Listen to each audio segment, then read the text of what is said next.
Welcome to Swish and Flick, an all Potter podcast. Swish and flick. Everyone? Swish and flick. Hello and welcome to episode 156 of Swish and Flick. I'm Tiffany. I'm Megan. I'm Katie. I'm fired up. Ew, good. And this episode is sponsored by Carly S. Thank you, Carly. Thank you, Carly. All right. We got a fresh chapter for you. Your hands up already. I wish the chapter title was different. Or I guess we could make a song out of like the Eye of the Snake. It's the Eye of the Snake. It's the thrill of the strike. Ooh. You're welcome. You're welcome. That was good. Oh, well, that leads me into the next part. Today we will be discussing the first half of chapter 21 of Harry Potter and the Order of the Phoenix, The Eye of the Snake. So make sure that you have read that half of the chapter. We'll tell you where to stop, and you're ready to waddle your way through the details. You said something about like slithering in. I wonder like which eye of the snake we're talking about. Is it the like right eye, left eye, Inner eye. inner eye? Ooh. To see The third eye? I Right? don't know. Who knows? Who knows? But Should have no. said the eyes of the snake. Let us. all let right, us know what you think. it's just the title. All right. The Peepers of the Danger Noodle.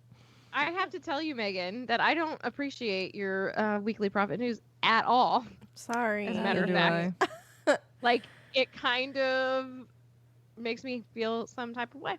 Yeah. Go ahead. Just go ahead. All right. Break everybody's heart. So Go ahead. Break the internet. weekly profit news this week is some sad news. Does everyone have a Sips drink to I'm sip? leaving Yeah. for sadness. Sips for sadness. The new Universal theme park that is titled Epic Universe is officially postponed indefinitely, which is a very sad word when talking about postponing projects. So I guess I just wanted to ask you guys, like, what do you think that this means for the Fantastic Beasts themed area? Like, so like with everything that's gone on with Joe, do we think that do you think it'll still be there, I guess, in their plans when they repick this back up? I am curious. I think it depends I think on the films, which I don't honestly. I'm not holding out a lot of hope. Depends on the films. Depends on COVID. Yeah. It depends on anything with money, honey. You know what I mean? I mean, Yeah. Harry Potter will forever be earning money. Well, I think too that like If it's a moneymaker, they're going to do it. So it kind of depends on the films. We only have two. Entire universe around a story that's unfinished. Correct? Agreed. And I think that when it comes to Universal, Harry Potter is what saved that park. Literally, they Correct. were Yes. they were about to, call it gonna quits. go bankrupt, They were right? going to go bankrupt. Yep. So that was like their last. Let's try they this. put everything. They put everything into Potter to save the park. Because it just, I mean, I'm not going to lie. It's just not the same. It used to not be the same standard as other places you can go in Central Florida. So people would just choose other places over Universal. And Harry Potter was a massive draw. I mean, I grew up coming to Orlando literally my whole life, and we never even considered stepping foot in Universal until Wizarding World was I like put that in. you're not like naming the other place. Well, there's I mean, it Is it taboo? It's more the than biggest Disney, one. though. It's more than Disney. Oh, I mean, name there's drop. Busch Gardens, there's SeaWorld, there's To that. It's terrible. Discovery Cove. I don't know. Legoland. I don't know. They're much better. Universal is much better now because they have a lot more cash flow. They have the ability to make the parks what they can now because of Potter. You know what they would do if they were smart? Yes. They would scrap their little Fantastic Beasts idea, and they would build something from the just the Potter Yep. universe. Yep. I yep, was just yep. thinking yeah, I might favor that more. I hope mean, they do. I'll be I happy would with whatever we get. completely favor that more. It's a story I know and love. I don't know everything there is to know about Fantastic Beasts. In order for me to really, if I'm going to pay money to go and like say I wasn't going to do anything but go and do the Fantastic Beasts things, I would never go to something like that and pay that much money for a story that is unfinished. Like I said, I think I said that like 2 minutes ago or whatever. It's like it's not enough draw for someone, But in my opinion. Can't you say that about Avatar? Because technically, isn't there supposed to be a sequel to that hasn't happened yet? That's Yeah. But that was fair. making, and it's only one film, and they have a whole thing on that. Is that story pretty complete in the end? I watched it, but I don't Genuinely, remember they it. kept saying there was supposed to be a sequel. Like he was working on a sequel for years. Well, Because it took yeah. him years to make Avatar in the first place. Apparently, like- there are things in Pandora as well at Disney that like don't even make sense right now because he built them into the land knowing there was going to be another film, but like it's not explained to us yet, which is just That bad seems very theming, creepy. bad timing, in my opinion. But I just kind of I don't know. They should do I something agree about- that they should just stick to Potter. I don't know. I just think that like at this point, we know the story of Potter. We know its completion. It's always going to be complete because it's finished. We have no guarantees with Fantastic Beasts at this point if this story is ever going to get complete unless J.K. Rowling just decides to pour a ton of money out of her own pocket to finish it because like Or people may apologize. not support it. You know what I mean? So like Well, think about all the actors that were that are literally in that film that, you know, Well, but like I think part of it is so like Or there was disagreeing. the whole drama of like the actors that were in it. There was the drama of like a lot of people did not like that second film.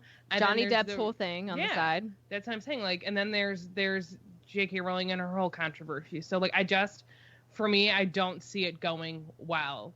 And Yeah. like the whole Divergent series, that last film went straight to TV. Like I stopped watching those movies. I actually didn't even finish reading the books, but How did that come up? in my mind, like they made the book series Are you into safe movies. inside your mind? No, like I was like, so- wait, what? so Divergent. Those movies, like they never. No, well, because yeah, they you're never right. got But- finished. Yeah. Yeah. And like people, Oh, yeah. like I don't even think Shailene Woodley was in the last film. I could be lying, but Is that they, main chick? you know what I mean? Yeah. That means So I just, I don't don't know. know. I just have the feeling that it's not going to be completed. I could be wrong. I don't know. I don't see the future. Yeah, I Sarah? just No. I so like I guess another thing that to bring up with Epic Universe like being officially postponed, there's a ton of rumors going around about Nintendo World. I know this doesn't have anything to do with Potter, but it does have to do with Universal, and we like Nintendo, so I'm throwing this in there. I've never heard of Nintendo. But apparently they have a contract with Nintendo, and they were supposed to build it within a certain amount of time, and they're Becoming worried. soonish. Well, they're worried that like with the postponement of Epic Universe that they won't fulfill their It contract. is in Epic Universe, correct? It Yeah. is right now, yes. But there's rumor that they might pull it from Epic Universe and put it in studios and build it sooner. So then that opens up a whole nother like spot in Epic Universe for something else. So I don't know. There's just like I feel like any of this. a lot they have actually. Yes, they've Oh. started. They broke ground and they have started building Epic Universe, but construction stopped after like What was maybe a month what was the into reason? COVID. They don't have COVID any. is their reasoning that they're Well- saying right now into the public. Yes. But think of like well, how I mean, okay. big they. it is in Florida, though. You know what I mean? Well, so, Okay. I don't blame them. The thing is, I'm like a nerd with theme parks, so I follow literally everything about them, and they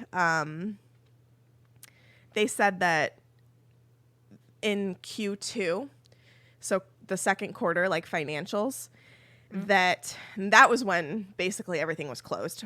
They lost 90% of their revenue because of COVID compared to last year. Nice. compared to last year, which is not Nice. surprising at all. 90%. Holy mackerel. Um, That's a lot of. and I mean, Universal How many has businesses done, have closed? yeah, Universal's done 2 rounds of massive layoffs. If you were to go there currently, like, Like hardly anybody working. there's not that many team members. Quite a few attractions and shops are closed. Like you can't ride like maybe like 5 or 6 rides at Universal Studios. Because they don't have people to clean them properly. They don't. Or to ride well, them. It's not that they don't have people, because they do. They laid off a ton. But it's just they don't have the money to cover the cost of keeping it open, because they also have to keep how many people they allow in down. So it like they have to balance how many people they're paying per day versus how many people are allowed to come in, and how many of those people that are coming in are annual pass holders that aren't paying to be there for the day. So it's like, and that's mostly who's coming right now, because not a lot of people want to travel to Florida because we are doing awful with COVID. So like, and there's so many restrictions on traveling from other states and stuff when it comes to Florida that like it makes it difficult for people to actually like come for a real vacation, which are the people that make them the most money. So So like right now, one of their resorts isn't even open. It's completely closed. They've moved everybody to one of the other resorts because they're just not staffing that resort at all. So like, I believe that that's the reason why this is postponed. And I think that the tourism industry in Florida will pick up once there's a vaccine, but it's still going to be probably like a good year to 2 years before like things look whatever normal is again, you know? Well, and honestly, they don't, who's to say if they'll even, not just them, but like all of these businesses, a lot of them won't recover, unfortunately. Which is super sad. A lot of people won't recover financially, you know? Yeah, and like same goes for Disney. I mean, they've postponed indefinitely a ton of projects that they were working on. I mean, there was supposed to be a new Mary Poppins ride that was coming to Epcot, and that got canceled right now. They were building a new resort that got canceled. I mean, they're going, like, Universal and Disney are going to be okay, in my opinion, just because they're such massive companies. But it's gonna take time. So I don't know, but yeah, Epic Universe officially postponed, and we don't know when. I'm gonna guess it's not gonna start building again for another 1.5 to 2 years, I bet. And that was like, it'll be 21 or 22. Yeah, I agree. Well, that's when because we talked about, I think we talked about this on the podcast, how LeakyCon was like nixed for next year or whatever. Not next, what's it, postponed or whatever. So was the Star Wars Celebration, and it's not going on until 2022. Yeah, they did 2 years out. Wow. Yeah. that's crazy. Yeah. Literally better safe than sorry. Yeah. Oh, for sure. For sure. Because you can't be sorry when you're... All right. Let's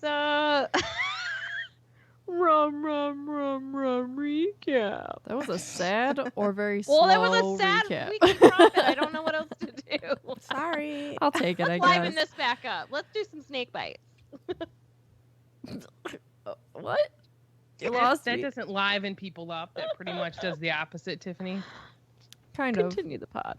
All right. Recap. Last time we continued with Hagrid's mouse tails. No. That's cute. Okay. Ah. Thank you. So Hagrid and Madame Maxime were having a rough time with the giants. The trio are getting the story out of him, but it's interrupted because Umbridge comes knocking and invites herself into his house. She tries to pry information out of him, and ends up telling him that he's going to be inspected for his teaching. And Hermione does try to warn him before they leave for the night what kind of human being she is. But he just doesn't get it. Not yet. He will. So, as we know, Harry and Ron have left their homework for Sunday. So while everyone is having a fun day Sunday, they're working in the castle, not having fun. And Hermione goes and chats with Hagrid. He obviously is not listening, and, you know, they're all kind of nervous for their first class with him. But he takes them into the forest, because that's where students should go. And about 3 other people can actually, like, see what the lesson really, what it's for, you know? See the lesson for what it is what I actually wrote. Thestrals. Umbridge, being the bigot that she is, interrupts and is very rude to Hagrid. Soon it's December, and then Harry is invited to the Weasleys' Christmas Yay, a party. And the DA, Dumbledore's army, for short or long, is still practicing. And Harry gets replaced by Ginny. And I said, dude, better get used to it, to Ginny taking over, except, when naming their kids. For short, and it is for short. No, wait, what? I confused myself. I said the DA, which is Dumbledore's army, for short long. or for long. Oh my gosh. You are funny, honey. I wish you all could see her, Ian, because literally the whole time you were doing it, you were serving. That's what happens when I watch that kind of film. I get all riled up. She's all riled up. Thriving, Folks. She's thriving. Okay. I forgot that Ginny played. So did I. On Me the team. too. Because they cut all of this out. All of it. Yeah, I'm so inundated with the films, and I'm like, Yeah. who is Ginny Weasley? Right?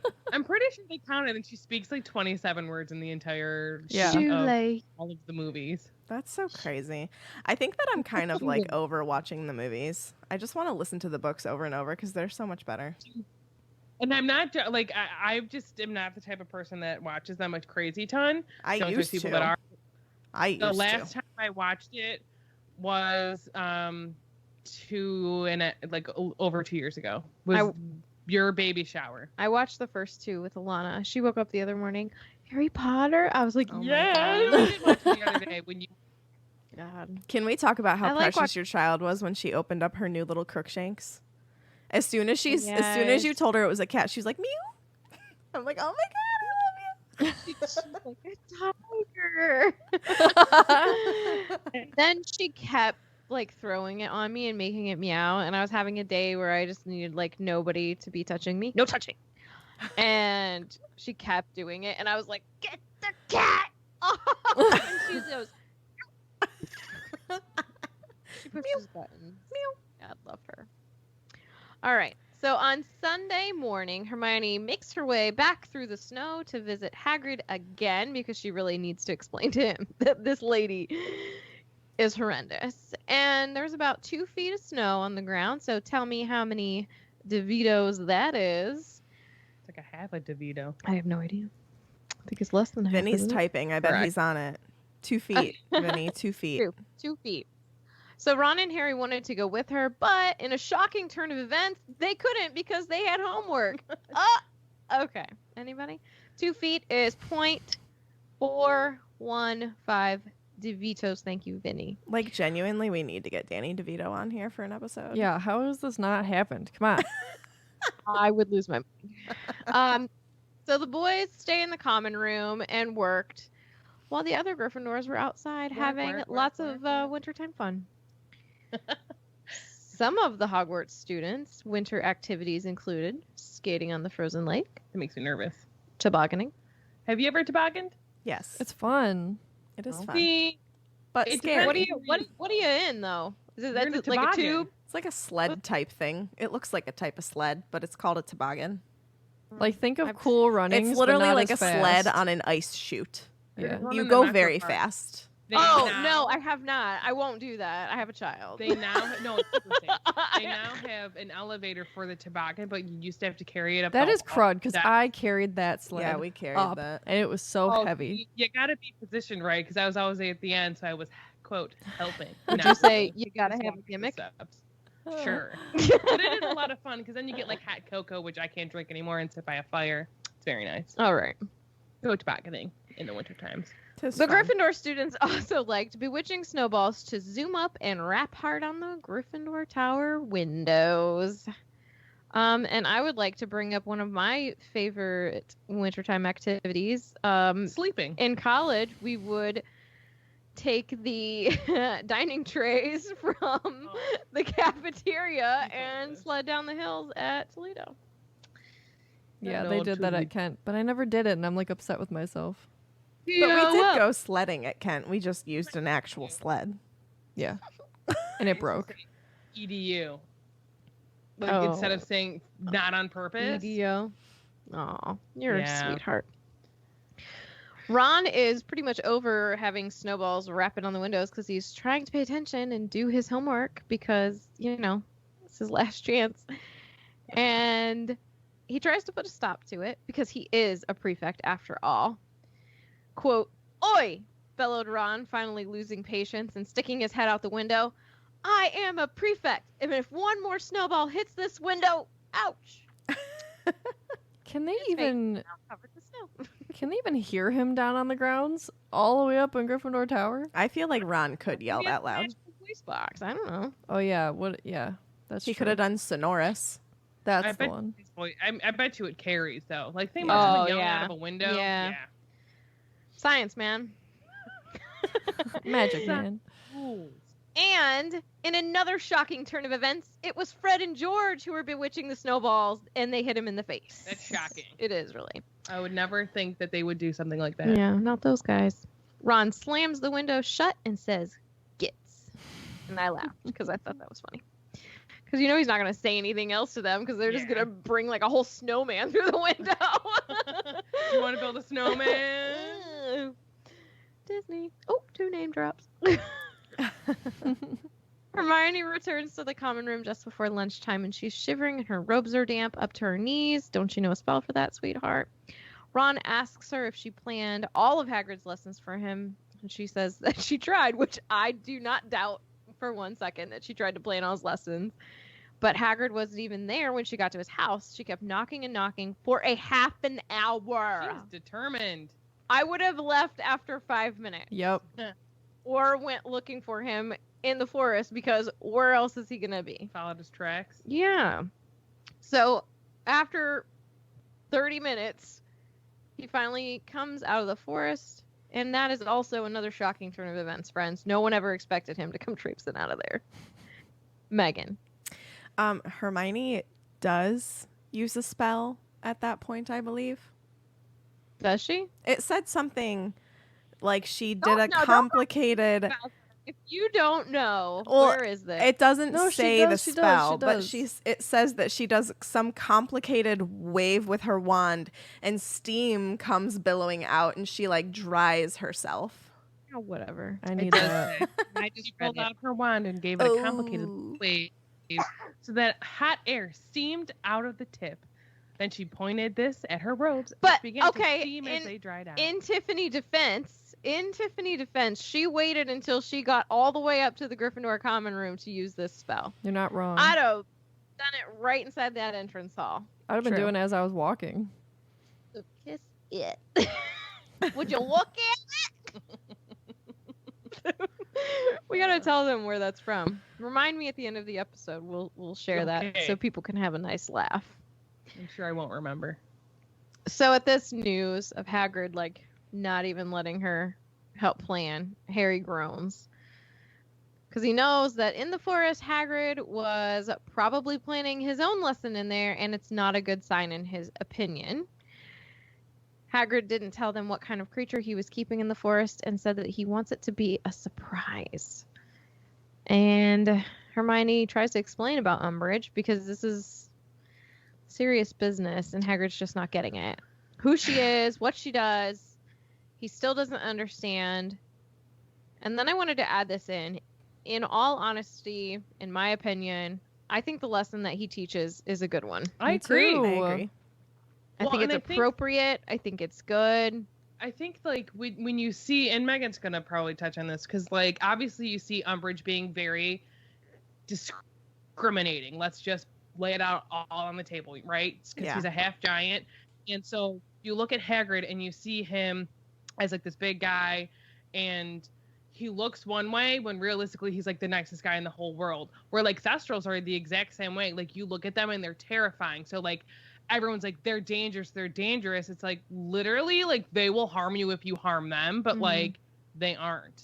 Like they're just there to live their lives. I think And so Hermione just- says it too. It's like, I mean, think about a dog. If you I think provoke a dog, yeah, I can't remember if it's If you provoke Someone a with an dog, they AC. might they might bite you too, but that doesn't make them dangerous. But makes yeah, you an idiot. Yep. Here's another quote from the book. He keeps saying nobody in their right mind would rather study gnarls than chimeras. Oh, I don't think he's got a chimera, she added, at the appalled look on Harry and Ron's faces. But that's not for a lack of trying, from what he said about how hard it is to get eggs. I don't know how many times I told him he'd be better off following Grubbly Plank's plan. I honestly don't think he's listened to half of what I said. He's in a bit of a funny mood, you know. He won't say how he got all those injuries. Did I not look up those creatures? Not like, I meant to. Don't we And I'm see very a chimera upset. in Fantastic Beasts? yeah. Is that kitty cat thing? That's huge. Oh, that's a Sou. Oh, that is the Zowu. Never mind. I want to say The it kitty looks- cat thing. Is that kitty cat thing? That's it. What did you say, Sarah? Go to the mythology. Oh, there you go. It is a kitty cat thing. Hey. That's terrifying. It is a type of hybrid animal and a violent magical beast native to Greece. We've talked about it on the podcast before because I remember either Tam or Steph like knowing more about it and like saying words. Ooh, 'Cause that's- saying words. That's That'd be people good for a really podcast. typing words. Vicious, bloodthirsty beast with a lion's head and a goat's body and a dragon's tail. They are is that 5X's? 5X Yep. ministry rating. They're hatched from eggs? That's so weird. They're Yes. really The chimera is the thing in the carriage with Grindelwald. The little thing. that's a little baby then, I bet. Yeah. That looks like a lizard though, doesn't it? Antonio. Little baby. It's a baby. Yeah, but when do they grow the lion head? And the goat body.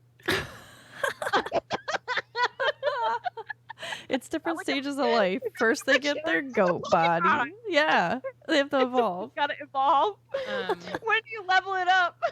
Does it hold candies? like I wonder. I think he's just like joking around because like he probably knows that like people think he's like with the whole hippogriff thing, which really I don't think that I love was the that way bad you of a- say that.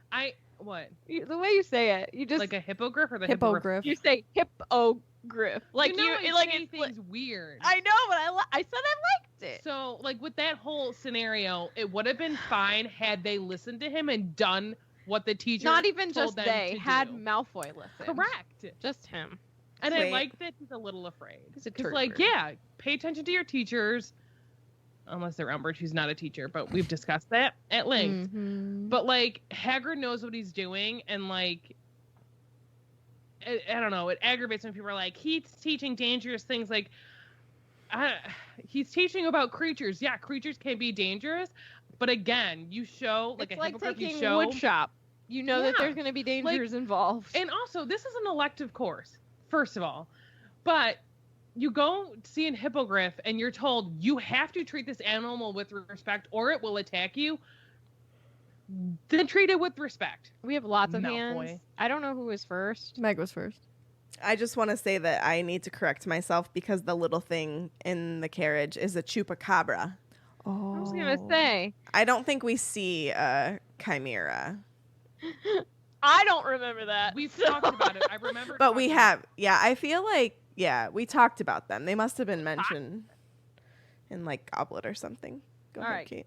What do you got? What do you got? How is like herbology or potions any less dangerous than magical creatures? Like you deal with Honestly. dangerous plants in the greenhouses, or Like, are they not allowed Potions, to if teach you- venomous tentaculas? right? Or if you don't follow the directions in potions, a that could lead to mandrake? something. Right, that could lead to something dangerous. Exactly. So if it's all up to the teacher, and Hagrid does a phenomenal job when Malfoy's not throwing him off his game Yeah. and being a twerp. It's magical school. Right? We're like, there's a basilisk just running around. Not anymore, but there was. You know what I mean? Like, Snaking I don't around know. pipes, I man. think that Hagrid gets a bad rap, and he shouldn't, because he really, Mhm. I don't think it's a bad teacher. I mean, you're preaching That's to just the my choir at personal this point. opinion. Truth. So. Yeah. What's a gnarl? I always want to say Canaro. Do you want me to look that up? Sure. We looked that up last time. Did we not? Yeah. Is that like the hedgehog thing? Yes, I think so. Yeah. Yeah. That's Yeah. You know, Well, they're cute. I'd kiss it. they're smarter, right, than a dog. If I kissed it, it's probably a 1X rating. They like to eat wild daisies. Okay, that's too cute for me. Hagrid came in late to the breakfast table the next day, and it wasn't a happy greeting from all of the Hogwarts students. Fred, George, and Lee were obviously like roaring with delight, and I said, I like the Gryffindor reference there. Roaring, you know, we're lions.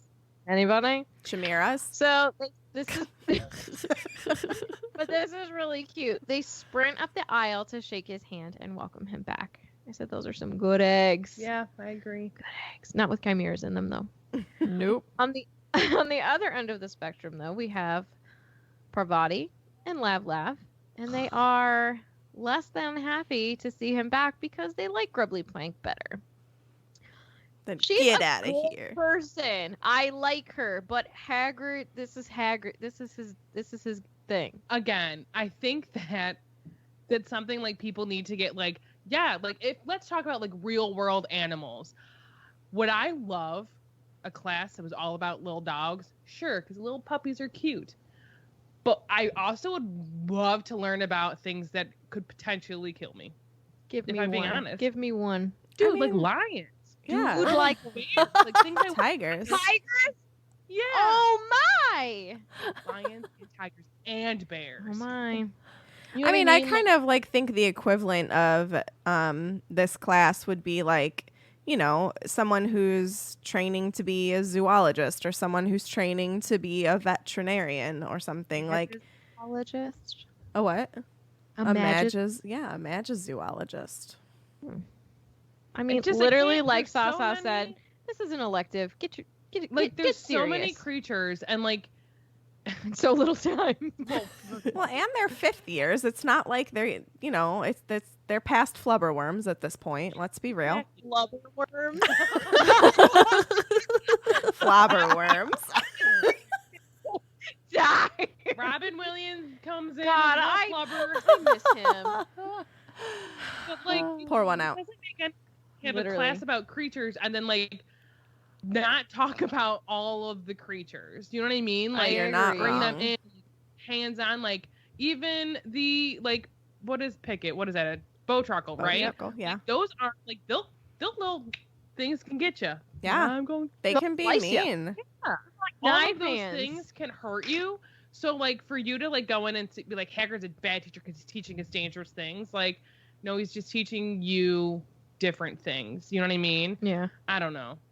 I could get we should get off this topic because I could. Well, talk for you're not going to be hours. happy with this next quote, so just don't say anything and hide your feelings. You know, Okay. like the healthy way. Quote. Bury it down Deep. Grubbly Plank's idea of an interesting class was not one where there was a risk that somebody might have their heads ripped off. And now my dock is frozen. Weird on the computer. Oh, that computer. I can't see that far. Anyway, Do you want me to zoom in? no, I got it. Feeling apprehensive, the trio heads down to Hagrid's on Tuesday for their class. And I said, I believe this date could possibly be Tuesday, November 28th, 1995, because that was the last Tuesday in November. Quality you. content. Wow. So Harry's worried about what Hagrid was going to be teaching them. This is like a protective feeling that he's Mhm. getting. So I appreciate this about Harry in this moment. And he's particularly worried about how Malfoy and his cronies and Umbridge are going to treat him and what they would do. Basically, he's going into like protection mode. To their surprise, the goody toady wasn't there when they arrived, and all of the students struggled through the snow to meet him at the edge of the forest. Poor Hagrid was a sight, my friends. He looked almost worse, can you imagine, than he did Can you imagine? when they saw him on the previous occasion, which was just a couple of days ago. Quote, the bruises that had been purple on Saturday night were now tinged with green and yellow, and some of his cuts still seemed to be bleeding. Harry could not understand this. Had Hagrid perhaps been attacked by some creature whose venom prevented the wounds it inflicted from healing? That's a good thought. That's a But no. little foreshadowing. We do see that later on. This is true. Not with To- Hagrid. Oh, to the snickety snake. Yep. Mm-hmm. There's a snake in this chapter. Listen. Not in the first half. Unless you count Malfoy. Is the eye of the snake. Is I- that the episode title, I perhaps? just would like to know. Which eye is the eye of the snake? Oh, Vinny says yes, Marietta is in this chapter. Oh my god. Oh. though. I don't know. Let's just see. It's actually the second half. Yeah, I don't think we see her. And to top this lovely image off, he's carrying what looked like half of a dead cow over his shoulder. Craziness to me. No big deal here. This is just a random Where's the Tuesday. other half? I don't know. Maybe he fed it to them yesterday. Tells them that they're going to be working in the forest today. It's more sheltered, and they prefer the dark. And Malfoy has an issue. What prefers the dark? Harry heard Malfoy say sharply to Crabbe and Goyle, a trace of panic in his voice. I mean, I guess like that was a pretty traumatic thing for him to happen, but he needs to take ownership of what happened. Listen, personally, lessons happen in life in the most, perfect ways. What did he say prefers the dark? Did you hear? I love it. Harry thought back to the only occasion when Malfoy was in the what? Forest. Not first. That's a typo. Is it a typo? So let me go back so our listeners can understand what I'm trying to say. So Harry's thinking back to the only occasion where he knows that Malfoy was in the forest. He had not been very brave then either. He's thinking about Sorcerer's Stone during their detention. And then he's probably also, I would think Malfoy's also thinking of maybe a little bit back to, Buckbeak did attack. So that could have been for real scary. His injury, Correct. You're fine. Rub some dirt on it, whatever. Probably a mixture, of the two situations. So Harry smiled to himself at this thought, and I said, "LOL, such shade." You go, Mr. Potter. Yes. So, Hagrid is ready to start the lesson. So I'm just going to read a little bit from the book here. Ready? Said Hagrid happily, looking around at the class. Right. Well, I've been saving a trip into the forest for your 5th year. Thought we'd go and see these creatures in their natural habitat. Now what we're studying today is pretty rare. I reckon I'm probably the only person in Britain who's managed to train them. Little boasting. Yes, Sarah. Listening/reading this, I didn't realize, or I didn't really remember, because we hear Garbly Plank talk about Thestrals earlier in the book and saying you guys who might have attacked or what might have attacked Hedwig. Hedwig, yeah. And she's like, nah, Hagrid's got him pretty well trained. So yeah, domesticated. Yeah. Herd in Britain. Yeah. Yes. Yep. That says something. Yes. Well, at this point in time, we don't know. We don't know what he's about to teach us. They don't know. They don't know that we know that we know that they know. But I was just duh, I should have I like known. that tie-in. Yeah. Yeah, that's very cool. I did not remember that. We tied together. So Malfoy makes a snarky remark about being sure that they're trained. Are you sure they're trained? And I personally think Hagrid needs to be more concerned about Malfoy being trained, not the Thestrals. Sick burn. So Hagrid is of course they're trained, but Malfoy asks about what happened to his face, and Hagrid tells him to mind his own business. But really, what did happen to his face? Meg, 'Cause mind I your own want to business. know. No. Mind your own. No. You I'm a don't know what Slytherin. I do what I want. Yourself. So Harry, Ron, and Hermione end up being the people that lead the class in their walk into the forest, which takes about 10 minutes. That's kind of a long walk. That is a little bit of a long walk. If I'm walking, so let's see. Okay.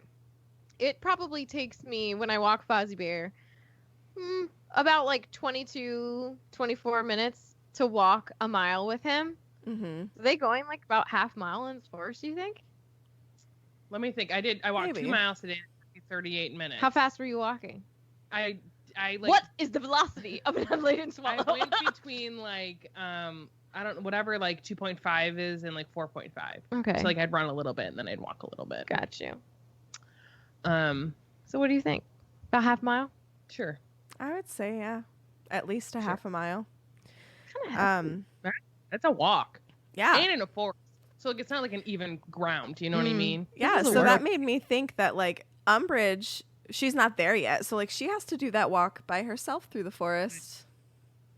Too bad nobody, you know. She has to do that walk in life alone too. Yeah. Mean and evil-hearted to have anyone with her. Wow. Am I wrong? So Continue. Hagrid continues, gather round, he says encouragingly. Now they'll be attracted by the smell of the meat, but I'm going to give them a call anyway, because they'll like to know that it's me. So he turned, shook his shaggy head to get the hair out of his face, which I can just like imagine, like he's like getting ready to you know, do this call. And he gives an odd, shrieking cry that echoed through the dark trees like the call of some monstrous bird. Do the call. I was gonna say, what does it sound like?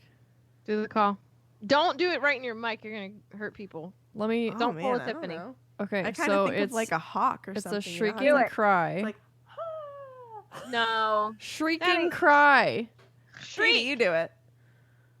No, this is your section. Oh, come on. You do it, but I'll do it too. A shrieking cry, like. I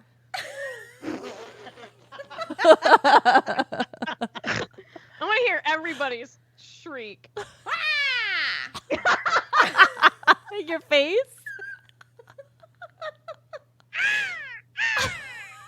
Oh, Ooh, that a was double good. caw. Sasa. I thought you were gonna do it in that breath, and then you did it. I don't think I do laughing. Oh, Yeah. whoa. Ooh. I think Sarah's is probably the most accurate. That one. Because she took Hagrid's class. She's Hagrid's his my main bestie. man. That's Right. Head, I get him. You get him. Understand? Yeah, no, I know. So I pulled the little. I know. I know that we have talked about Thestrals because we've already talked about the Luna Harry thing, We right? did it. That's happened. Yeah. Okay. But just for a little refresher, they're a breed of winged horse with a skeletal body, face with reptilian features, and wide leathery wings that resemble a bat's. They're native to the British Isles and to Ireland, though they have been spotted in parts of France and the Iberian Peninsula. They are very rare and are considered dangerous by the British Ministry of Magic. Thestrals are undeservedly known as omens of misfortune and aggression by many wizards because they're visible only to those who have witnessed death at least once or due to their somewhat grim, gaunt, and ghostly appearance. I think they're cute. I think they're cute too. But I don't know if we pulled this, but there is an old Pottermore article. Old Yeah. what? What's We have. Pottermore? Have we? Okay, so Go that ahead and talk about it. that JK wrote. So she says here, manifesting as black skeletal bat-winged horses, but invisible to all who have never been truly touched by death, Thestrals have a somewhat macabre reputation. Is that how you say that word? Macabre? In centuries past, the sight of them was regarded as unlucky. They have been hunted and ill-treated for many years. Their true nature, which is kindly and gentle, being widely misunderstood. Thestrals are not marks of ill omen, nor, their spooky appearance notwithstanding, are they in any way threatening to humans, always allowing for the fright that the first sight of them tends to give the observer.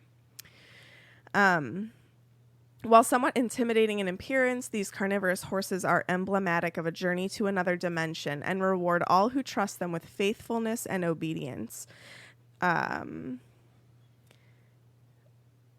Other parts of the world have their own equivalent to Thestrals, which I thought was cool. So, the little description that we get at this portion. So, like, we've discussed Thestrals, but Harry has... Actually, I don't think we have discussed the Luna Harry thing yet. Because I don't know if we Harry's have getting either. his answer right now as to what they are. Yeah. And I think I'm getting the movie and the book mixed up again because... Ugh. It's really difficult Yeah. sometimes. Literally all three of you have your hand up, and I have no idea what order you went in. So, Katie, take it away. Take it away, Katie. Thank you. I think Thestrals are like the perfect animal as a comparison to Hagrid. Like at first glance, Hagrid looks big and wild and maybe scary, but he's actually like super gentle. Also, if you just base off of his like history, yeah, he's part giant. They're violent, blah blah blah. He's nothing like that. Will he look after his own if he's provoked? Yes, just like a Thestral. But he's like the kind of soul. People are like that too. Right. I just really think that it's very appropriate. I agree. Obviously, I said that before too. But I do agree with you. And I think that, like, for me, For Thestrals, for me, I've never listened to that. What? That podcast. But so, any Hughesies, it kind of is like, I don't know if I'm using metaphor correctly, for death itself. Because it's like, you think of death and it's scary and like it's like a taboo subject, like nobody wants to talk about it, even though it's like it's an inevitable thing. Everything that's living is going to end up dying. Sorry to get real morbid real quickly, but you think of Thestrals and they're scary and you only can see them if you've seen death, and it's like something like nobody wants to talk about, and like you only see like Ron's like shocked that there's so many people. It's like so many people could see them. There's 3 people in that class. Like I don't think that's a lot of people. But that's just like was where my head was going, is like it's just similar to death itself. You know what I mean? Can be peaceful. Yeah. So the little description that we get right now in the book is a pair of blank, white, shining eyes were growing larger through the gloom, and a moment later, the dragonish face, neck, and then skeletal body of a great black winged horse emerged from the darkness. It looked around at the class for a few seconds, swishing its long black tail, then bowed its head and began to tear flesh from the dead cow with its pointed fangs. So It's Harry... hungry. What? It's hungry. Yeah, it is. So Harry at this point is like kind of excited because he's like, wow, this is what I was so confused about, and I feel like I'm finally going to be getting all my answers. So Harry looks eagerly over at Ron, but Ron is still just like staring around into the trees, and after a few seconds he whispers, why doesn't Hagrid call again? Because Hagrid actually had to call 3 times. So, yes. So finally, we are about to officially learn why Harry could see these creatures and Ron and Hermione couldn't. There were only 2 other people who seemed to be able to see them. A stringy Slytherin boy standing just behind Goyle was watching the horse eating with an expression of great distaste on his face, and Neville, whose eyes were following the swishing progress of the long black tail. So Harry kind of connects that clearly those 2 are seeing them just like he is. People who we know can see Thestrals in the books, based on what I could find online, and some of this is guesswork, but definitely Harry, Hagrid. We're assuming Hagrid at least, because he's, yes, Sarah. I also, because I forgot that Neville could see them. So when I was reading and I Googled, like, well, who did Neville see die? And it also said, like, Theo, I shouldn't call him Theo, Theodore Nott. Mm-hmm. Yes. How do we know that's him? Like, because they were like, oh, that's the boy that's in there. And I was like, how do they know that's Theodore Nott? Yeah, I'm not positive. I don't know. It's just curious because they said that it's Neville's grandfather, right? That he saw die. And then it was his grandpa? that's what the internet his told me. granddad. And then I love how I call him his grandfather. And you're like, his granddad. He says granddad in the chapter. And then Theodore Nott allegedly watched saw his mother die. But I just was like, how do we know that it was Theo? Yeah, Theo, you come out, you're gonna be not so nice. I wonder if that's from like that game. Is that how they make that connection? Not. I don't think so. Hogwarts They just mystery. So the people who we know can see Thestrals are Harry, Hagrid. We're guessing he can because he's tamed them, and I think it would be difficult for him to train these creatures if he couldn't see them. Though who knows? Did he? Is that why he can see them? Yeah. Who did he see die? His dad. Oh yeah, maybe. Yeah, I don't know. I don't know how we know. The Wikia, sorry to interrupt you. The Wikia for Theo says that, it just says that he saw them in this chapter. I don't, and it says he found the creatures rather distasteful and unpleasant as he watched one eating. How do we know that? I don't know. After I'm done with my section, I'll go through and look because I can't remember if maybe Umbridge talks to him. Yeah, is he a Puff? No, he's he's a Slytherin. They're not He's a Slytherin. Slytherin. So Neville, who A sees his stringy granddad, Slytherin boy standing just behind Goyle was watching the horse eating with an expression of great distaste on his face. And Neville, whose eyes were following the swishing progress of the long black tail. Do. Keeping it going. Sorry. I was just wondering if at some point, like once Umbridge starts talking, does she like... No, Shirley just talk talks to to him? Pansy, I think. She talks to Neville. Yes. I get mad about that. Yes. Um, Not on Neville's behalf, but no. she's putting words in people's mouths. Yeah. Yeah, it doesn't actually say Theodore not anywhere, so I really don't know how they come to that conclusion. Maybe but There's only one author stringy said it. Umbridge boy. Somewhere along the line. They usually yeah, maybe cite it's like that, in an though. interview or something. I don't know. But they usually cite that. Usually. Well, continue. They're real silent. So, where was I? Okay, some others from the series that we think can see them would be Dumbledore, because I'm assuming he saw Ariana die, and maybe others that we don't know about. I don't know, with the first Wizarding War. Snape, Bill Weasley, and Fleur and Kingsley, we guess they might be able to because they choose to ride them in Deathly Hallows. But we don't know for sure. But it says that Fleur is more comfortable on them, and I feel like it would not be comfortable to ride something that's invisible. So that's just a guess. But so Malfoy is just being a jerk and asks what they're supposed to see.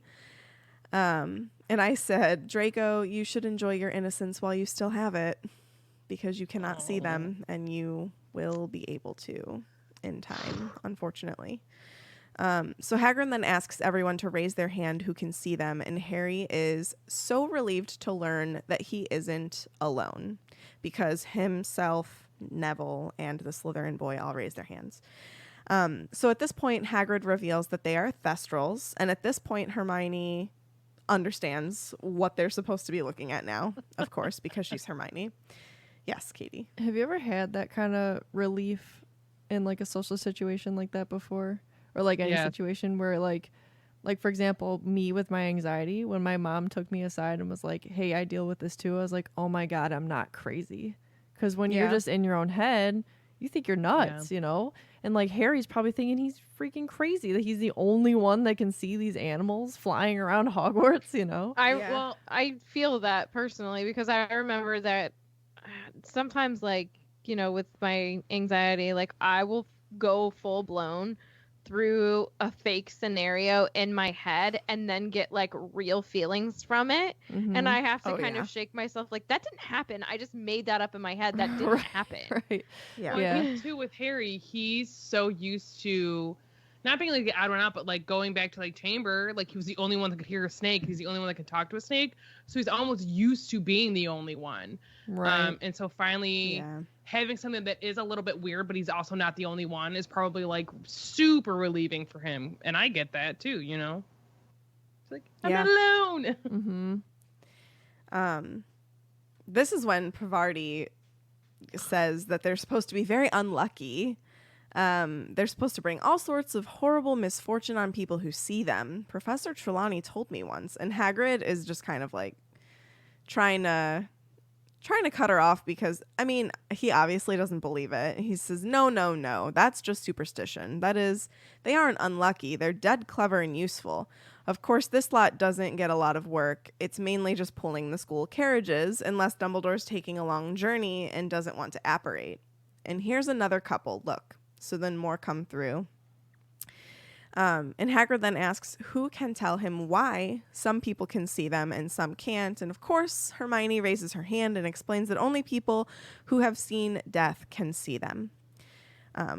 Which is a pretty pretty dark thing to just blurt out and then realize that there are 3 people in your class who raised their hand, and then it just makes you question oh, what did they see? Mm-hmm. Everybody knows what Harry saw, but Neville. And I would assume a lot of people probably assume that it's Neville's parents, because I think that not a lot of people even know that they're still alive. I think that's a really good assumption, yeah. So then we hear the dreaded hem hem. Ugh. And I immediately want to punch a wall. So, Hagrid is actually very cheery, though. He goes, "Oh, hello." He smiles, and once he locates the source of the noise, because before he sees Umbridge, he'd never heard her little hem hem before, so he looked at the Thestrals are they making that noise? Where's that noise coming from? And then she does it again, and that's when he's like, "Oh, hello." So Umbridge says, "You received the note I sent to your cabin this morning," which it annoys me that she points out that it's a cabin and not his home. That's just, I feel like she used those words on purpose. Mm-hmm. Oh, correct. She's doing the whole thing on purpose because she views language them as is dim-witted. everything, my friend. Yeah. She's the literal word. I have things to say about Theodore Not when you're done with this section. Okay. So Umbridge said that sentence in the same loud, slow voice she had used with him earlier, as though she was addressing somebody both foreign and very slow. "Telling you that I would be inspecting your lesson?" "Oh, yeah," said Hagrid brightly. "Glad you found the place all right. Well, as you can see, or I don't know, can you? We're doing Thestrals today." "I'm sorry," said Umbridge loudly, cupping her hand around her ear and frowning. "What did you say?" I just tingles of rage. I just need to point out that she is setting, in case anybody didn't catch on, and that's okay if you didn't, but she's literally setting up this entire lesson to make Hagrid look stupid. Well, she's pulling all the stereotypes out. Yes. Mm-hmm. Yes. Of the giant part of him being half giant, you know what I mean? He can't talk, he's dim-witted, he doesn't understand what I'm saying, all of these things. She's just making, he's violent. She's literally the worst. And when your leader does these things, it then in turn makes it okay for everyone else I wouldn't to say also do it those makes things. it okay. It makes people think it's okay to do that. It's you know still what wrong. I mean. There was a level of sarcasm in my voice. You know what I mean? Wrong. So there's that. Yeah. So she's already knows exactly how she wants this lesson to go, and she is making sure that it plays out the way that she wants it to. So she says, "What did you say?" And Hagrid looks a little confused, and he's like, "Thestrals?" he said loudly. "Big, winged horses, you know?" And he makes he makes a motion, he's flapping his arms to try and help her get it. But of course, Umbridge at this point then raises her eyebrows at him and mutters as she makes a note on her clipboard, "Has to resort to crude sign language." Get out of this book. Just leave. I will say this. Hermione in this section is me. Also not me, because I would have probably resorted to doing something not kind and then get kicked out of school. Much more restraint than me, because it's just infuriating. Yeah, I think that oh, sorry, Tiffany, did you want to say something? No, I'm just saying. Hermione is very much me in this scene as well. And I think that I tend to be more like Hermione at this moment, because I think that she truly does grasp what would happen if she spoke up. That's really the last thing that any of them need, is for another one of the 3 of them to be in detention with Umbridge for whatever reason. It's not Like, as horrible as this situation is, in her mind, it's not worth basically playing into what Umbridge wants them to play into. She wants them to react. Yeah. So Hermione does a very good job of realizing that. And yes, obviously she is infuriated. But she also knows, I need to cool it. I can complain to my friends all I need to. But A, nothing's going to change. And B, if I do react, it's literally what she wants, which is just the worst. So Hermione at this point has immediately caught on to what Umbridge plans to do during this lesson. And she's already decided, Umbridge, that is, has already decided basically that she's not going to let Hagrid continue teaching. She knows this before she walks into the class. And she's making sure that she can write certain things on her clipboard to cover her bases to allow him to not teach because he's a half giant and she does not like half breeds, as she calls them. So this is blatant bigotry and a form of racism in a way, just kind of like portrayed through I mean, I guess it is like a wizarding world form of race, you know, being half giant. Yeah. Right. So it's blatant bigotry, blatant racism. She is infuriating in this scene, and I'm just apologizing in advance for my anger. Do not apologize. That is coming. I know, yeah. Get it. Sorry, I'm not sorry.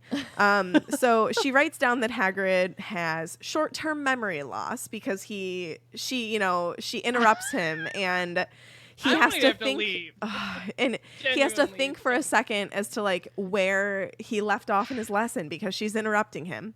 Any normal person would do that. Yes, and she's throwing him off his game. She's like muttering these things loud enough for him to hear. He's getting flustered. Rightfully so. So she wrote down that he shows pleasure at the idea of violence. Because she brings up that the Thestrals are considered dangerous at the Ministry of Magic. And he's like, no, they're not. So she writes down that he sees pleasure at the idea of violence. She talks to, I think it's Pavar. She talks to Pansy and asks if Pansy can understand what he's saying in lessons. And she says, no, it usually sounds like grunting, which again, racism. But yes, Sarah.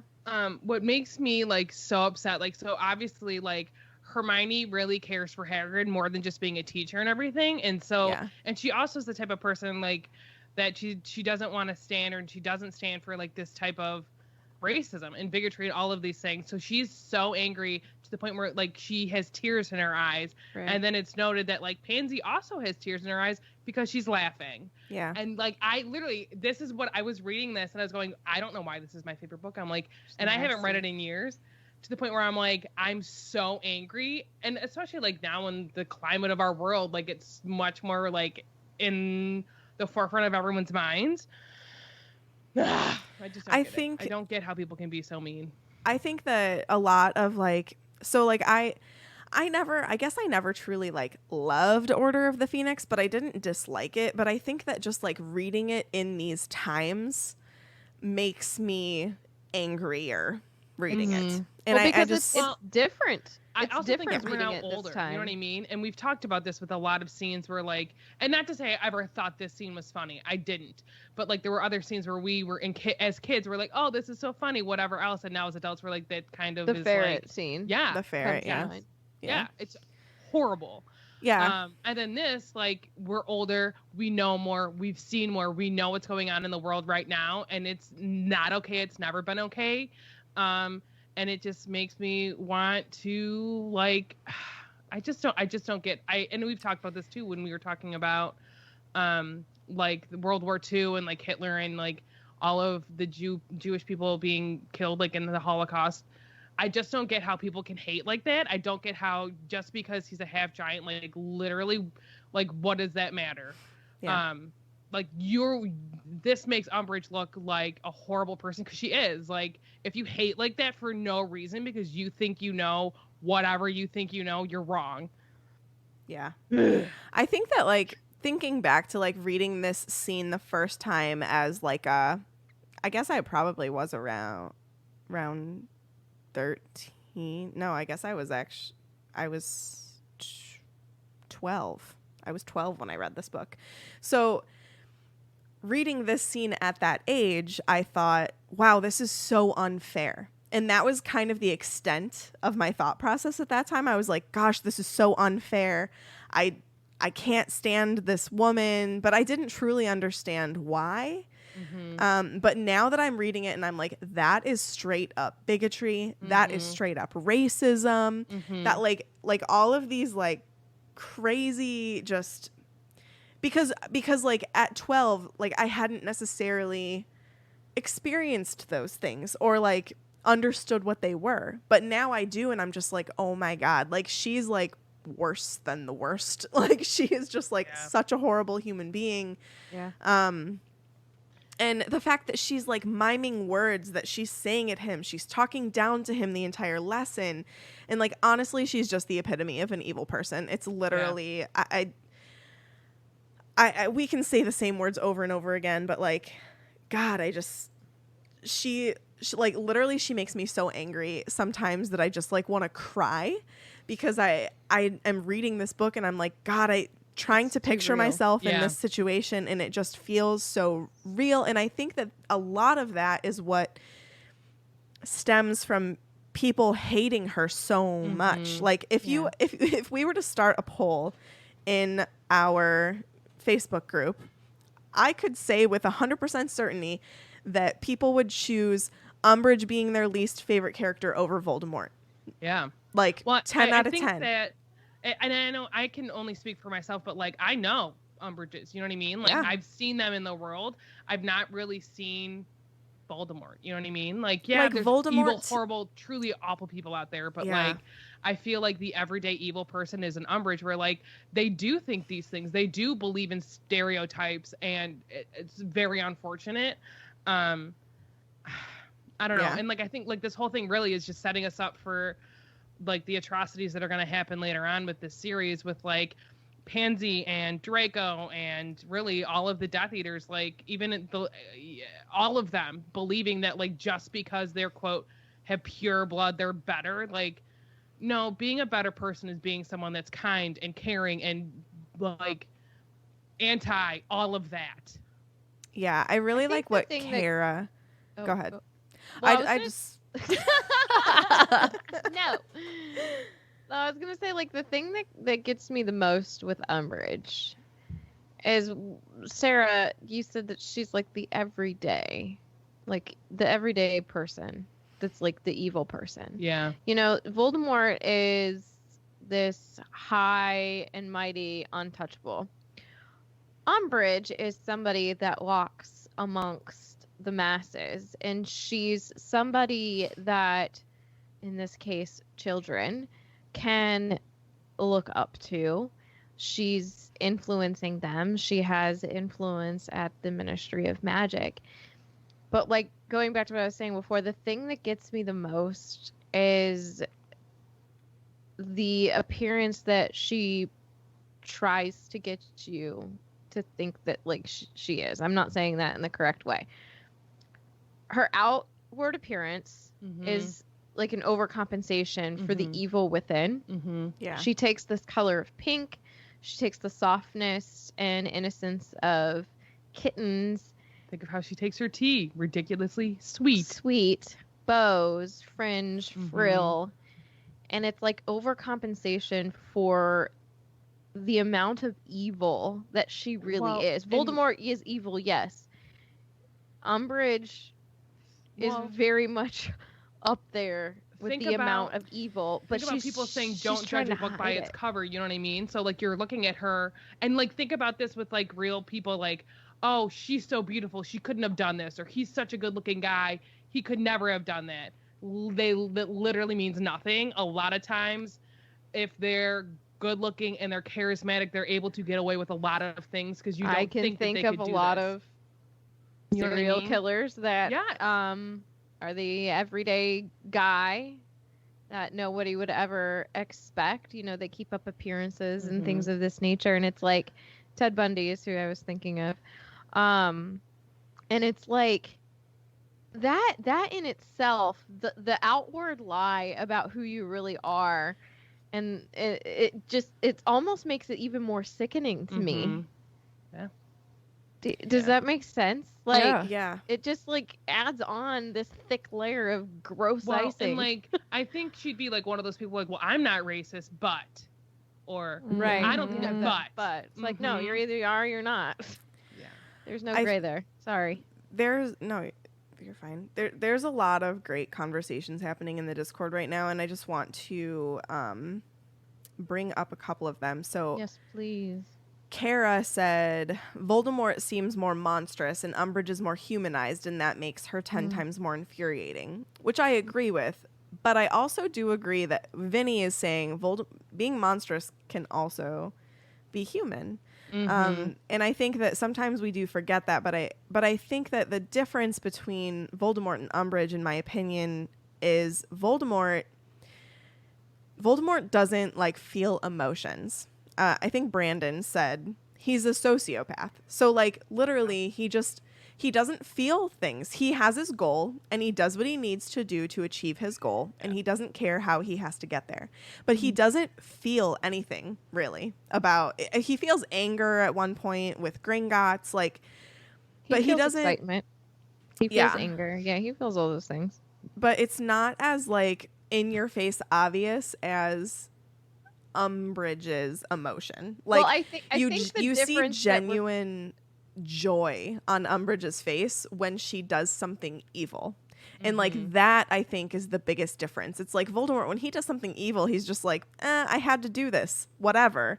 Whereas Yeah. Umbridge is like, I'm going to dehumanize you, Hagrid, because you're half giant, and I'm going to enjoy doing it. And I think that that's what's so gross about her. I think Yeah. Voldemort only really tries to do that with Harry. Like, he only tries to Yeah. get that joy out of that destruction of Harry. And I mean, like you were saying, like when we go to Gringotts, yeah, he was mad about the Horcrux being stolen, and Harry got away again, and everybody was, they didn't do what they were supposed to do. He kills a room full of goblins, like a room full of goblins. Yeah. And he doesn't even care about any of that. His mind is still on the Horcrux because he has that one goal. Yeah.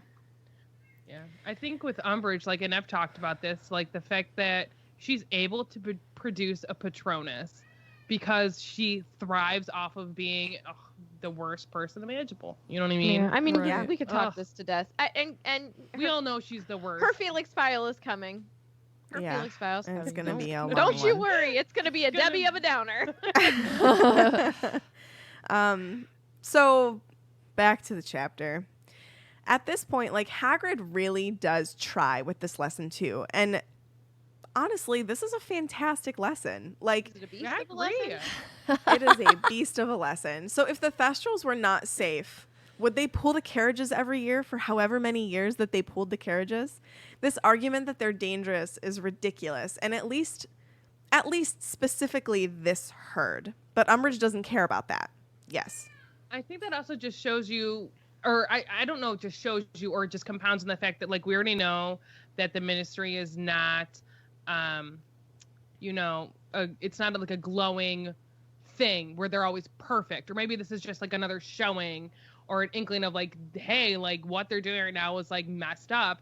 And they also think that just because like these creatures are, quote, dangerous, like because they look a certain way, they aren't. Like, and I'm sure that like if there was anyone like picketing and being like, no, that's not true, like that would be Newt being like, literally they're the nicest, y'all are wrong, but they don't care. You know what I mean? Yeah. Like, Yeah. stupid. Like people doing stuff with like pit bulls. Oh my god, stop it. They're dogs and they're cute. They're dogs. They are quality pooch. Is pooches. So I like to call Umbridge them then itty bitty pitties, just so everybody knows. So Umbridge then has the audacity to go up to Neville and ask him who he saw die. Which I really so not messed an up. appropriate question to ask anyone. Yeah. I said this is just like a violation of his privacy. Like, Correct. first of all, I mean, I almost wish that Neville had been like, excuse me? Like, Like, of a nice guy, you know but what I mean? like he's just gonna answer a question that Literally, you know, that's me though. That yeah. would be me. Like I would answer. sometimes I don't register whether or not something, like when I was pregnant and people would ask me questions, I would just answer, and then later I would be like, "Bruh, no, Yeah. don't Happened ask to me. these That's things." happened to me a lot. Like I had a conversation Like, years 'cause ago it's about just- voting. It's just your Someone asked me- reaction to yeah, to someone asked answer me a who I- question because like, you're who I nice. voted for, and then I told them, and then I Mhm. was like, oh God, I should have done that. Because then she was like giving me crap for who I voted for, and I was like, I don't. Why do you care? Like, why did you even ask? And then I'm like mad at myself. I'm like, why did you even tell this person? Because you knew they weren't gonna like it. Well, you're just a nice person. Somebody asks you a question, you answer them. You know, you're Yeah. a good egg. I'm just a person that's super honest. So You're not a just don't ask me chimera. question. Katie, Oh my God. what's up? I was gonna say that, like, in the Sorcerer's Stone, we see Harry ask a really personal question to Dumbledore about the mirror, but that is a child not thinking about it in the moment, thinking Right. it's innocent, because what Harry sees, that's kind of pure innocence, right? Yeah, This is a grown adult woman asking a kid child. or Yeah. anybody. It's not your A business. very private question. It's not your business. I don't need to tell Straight you up. who I saw die. Like, what? Who So- do you think you are? Anyway, at this point is when we learn that he saw his granddad die, unfortunately. And then she then twists his words to make it sound like he is scared of the Thestrals, but is too intimidated to say anything. And Neville tries to speak up and say, like, no, that's not nay. that's not what this is about. But she just like consoles him, like, it's okay. And it's like, Which, he's just timid. he is. First of all, it's a stressful and she- situation. It's a new creature. You're you, Umbridge. Nobody wants to be around you, you nasty. Umbridge knew who she asked. She knew Oh, that for Neville would sure. be easy to manipulate, and I wonder if she knew about his parents, and so she kind of like singled him out. probably because she's not kind. She's gross and nasty. So then she speaks up again in her stupid, loud, slow voice and says, "Well, Hagrid, I think I've got enough to be getting along with. You will receive," she mimed taking something from the air in front of her, "the results of your inspection," she pointed at the clipboard, "in 10 days' time." She held up 10 stubby little fingers. Then, her smile wider and more toad-like than ever before beneath her green hat, she bustled from their midst, leaving Malfoy and Pansy Parkinson in fits of laughter, and Hermione actually shaking with fury, and Neville looking confused and upset. Notice that green hat, y'all. Yeah. Which, Particularly nasty. just like Cornelius, Mm. green bowler hat. Oh, how disrespectful to like walk. Like, you know, these two students are laughing. You know, it's due to something that you're doing that's a load of Bob shorts. And that's so disrespectful. She doesn't loves care. She doesn't She's call She- anybody thriving I mean, off. right now. Think about, think about the negative things that she's done for like werewolves, and now like Hagrid is a half giant, so she's gonna do everything in her power to get him out. And I just, she's just bigoted and Yeah. racist, and there's no other way to describe it. Yep. So Yep. All right. We're going to talk a little bit more about angry stuff, but then we'll transition into some funny stuff. So it's all good. So after class, they're heading to, I think they go to herbology, but anyway, the next class. Hermione is livid, and she says, quote, "that foul, lying, twisting old gargoyle." You see what she's up to? It's her thing about half-breeds all over again. She's trying to make out Hagrid some kind of dim-witted troll just because he had a giantess for a mother. And oh, it's not fair. That really wasn't a bad lesson at all. I mean, all right, if it had been blasting its roots again, but Thestrals are fine. In fact, for Hagrid, they're really good. I agree, Hermione. Mhm. I agree. And Ron's like, didn't Umbridge say that they're dangerous? First of all, Ron, don't listen to her. She don't know what she's talking about. And Hermione actually kind of waves it off this time, which, like, normally I think she does kind of critique Hagrid Yeah. and his teaching style. Mhm. But she's like, like Hagrid said, Thestrals can take care of themselves. And like, okay, maybe Grubbly Plank wouldn't have shown us Thestrals before the Newt level, but they're interesting, right? Like the way some people can see them and some can't. I wish I could. And Ooh, here he Hermione, goes. Hermione, I know. Hermione. And Harry's like, do you? And she's like, oh my God, that was so stupid for me to say. I'm so sorry. Yes, Sarah.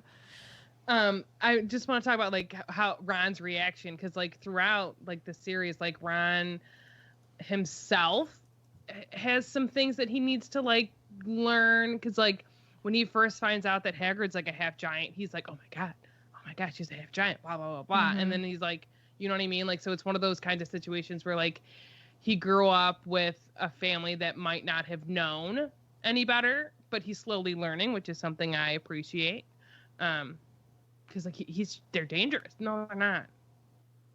Learn. Read It's a like book. his mom probably told him that, so he believes it. Mm-hmm. Don't He'll grow blame out it of all it. on Molly. Could have been Arthur. We don't know. Mm. Bill, Charlie, good old Percy. I think it was probably Molly. Oh my lord. Judgy Wudgy was a bear. Oh my God. So Harry does forgive her, which is nice. And like, I mean, I could see that being a very easy thing to just say in conversation. Like, yeah, I'd like to see what they look like. She didn't mean that she wanted to see someone die, but like, it wasn't sensitive. You know what I mean? Yeah. It was, but gotta the good kinda thing watch her words. behind that, it was like there was an innocence factor to it that Harry definitely recognized. Like, she's saying that she wants to see them just out of like for pure knowledge and learning, probably. Like Katie said, she doesn't want to see somebody. Ron would say, "Snuff it." Right. Yeah. Yeah. I think he does actually. Or It's just somebody like does. that thoughtless thing. Like you just say things Yeah. without thinking, and you're like, "Oh, wait a minute." Yeah, but you should think before you speak.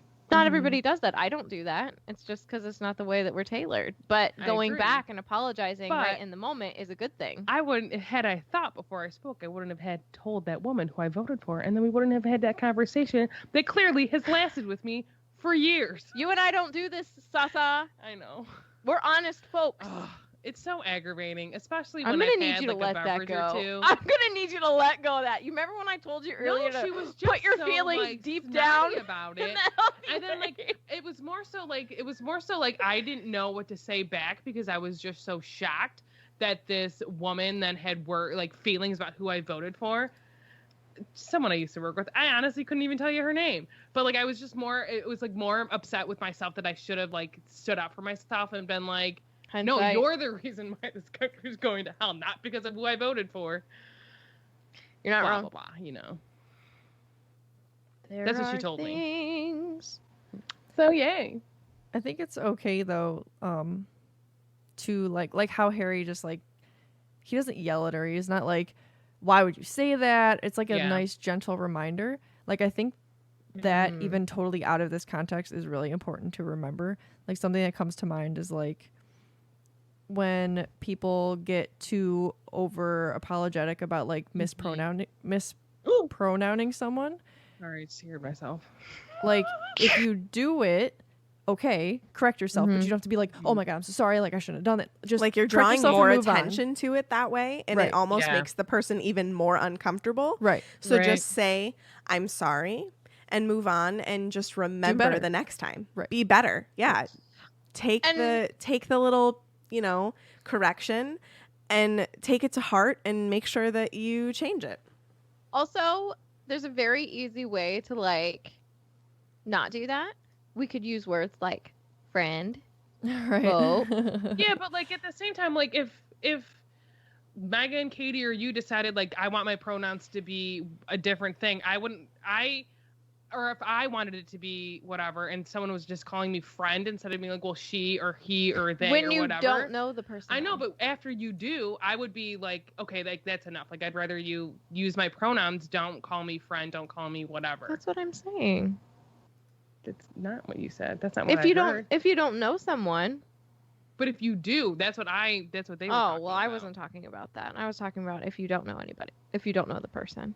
But also normalizing putting pronouns in your profiles of things online is a really nice gesture. So like in your Instagram profile actually and just your did that. your Twitter profile, go ahead and put those on in there. Yup. Okay, back to the chapter. I have to get off my soapbox. So Ron, and Sarah brought this up, he's surprised at how many people could see the Thestrals, but there's 3. Like, which is one too many considering the topic, but so Q Malfoy, he's like, do you reckon if you saw someone snuff it, you'd be able to see the quaffle better? And him, Crabbe, and Goyle start another round of Weasley is our king because they super suck. And Hermione's like, Ron, just like ignore them. And here she does her cool magic again, where she does her little hot air charm, and she clears a path for them in the snow. I need to be able to do this. Yeah, that would be great. Why didn't she do that the other day? I don't think she thought of it. I honestly think she was just like, they were so excited to see Hagrid. Gosh, sometimes kids are the worst though. Like Malfoy, come on, grow up. Oh, I was gonna be like, man, I don't like this kid stuff. Like kids can be so mean. Yes. Mm-hmm. Hey, like just but so can insensitive. You know adults. what I mean? If you're a kid and you listen to this podcast, you better be nice.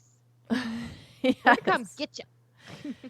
We only promote niceness.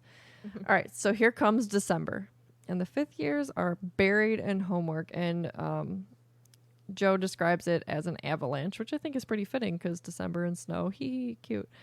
And Ron and Hermione have more and more prefect duties as Christmas comes closer. So here's some of their jobs, narrated also by Ron. I should say commentary. So supervise the decoration of the castle. Ron says, you try putting up tinsel when Peeves has got the other end and is trying to strangle you with it. I'm not a fan of tinsel. It makes me not that I don't like. Thought you were gonna say of Peeves, and I was gonna be be like, Peeves never. I was gonna say I'm not a fan of tinsel. It reminds me of my grandmother, but that's not why I don't. I love my grandmother, but she always put tinsel on her Christmas trees, and I didn't care for it. It gets everywhere. We never did tinsel because I grew up with cats, and they would, my mom was like, if they chew on it, they'll die. My grandma didn't have animals except for her grandkids. So we never grew up with it. So I never have used it, and I also I never used it. My grandmother used it. I never have used Easter grass. Yes. What? The worst. The Easter grass. Never have used that.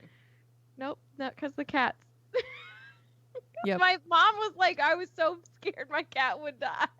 I know, same here. That's exactly my childhood too.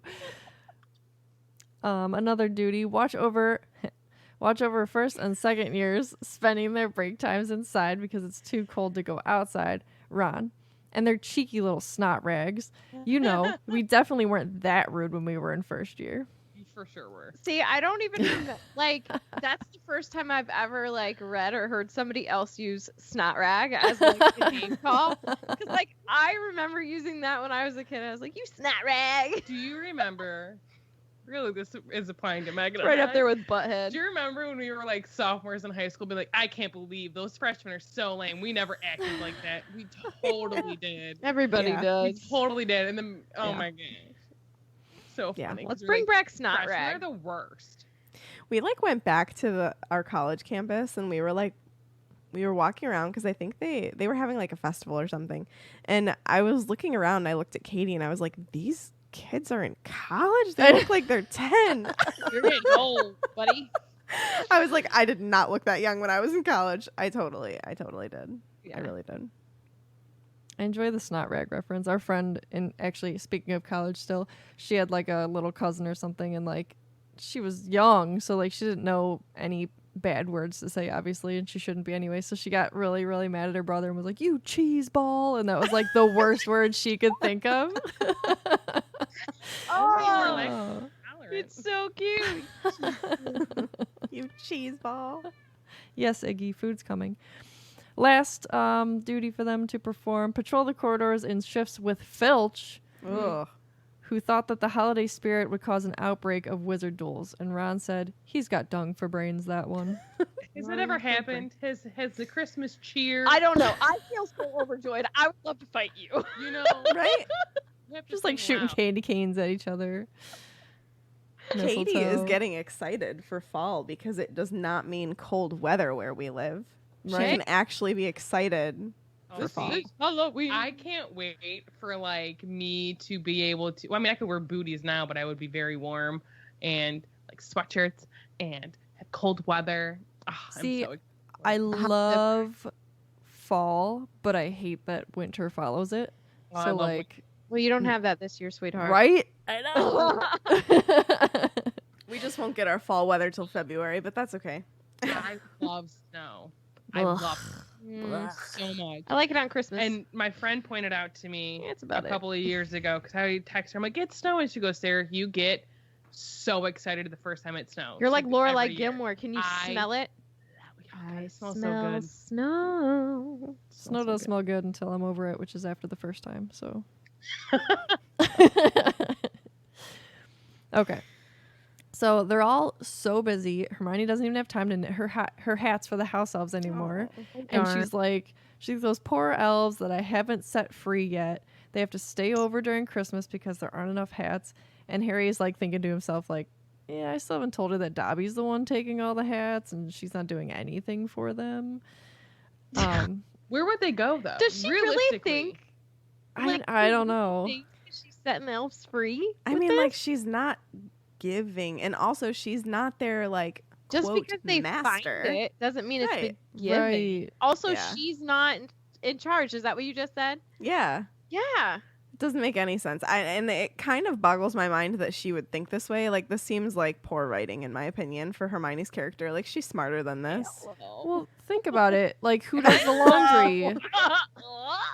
What? Who does the laundry at Hogwarts? Exactly. They don't get set free because they Right. do some kids' laundry.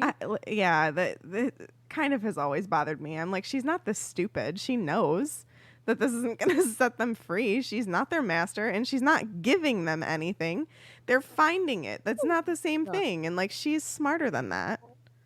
It just makes Why me is so mad. much magic? Like, who's picking this stuff up? Are there The magical house elves. hampers? Well, I would think He's got socks in his suitcase. Not a suitcase. Trunk. trunk. Are they clean? I would think that maybe they like just leave them in a pile somewhere. I don't know. I don't like that. That's messy. No, Yeah, but but, like, I'm pretty sure. I want it to be a magical hamper. So you put it Sure. in the hamper and it goes down to. They put it in the laundry The- chute. the But I'm pretty magical- sure that, like, Dobby ironed the Malfoys' clothes and stuff for them. I'm talking about just Yeah. Hogwarts, though.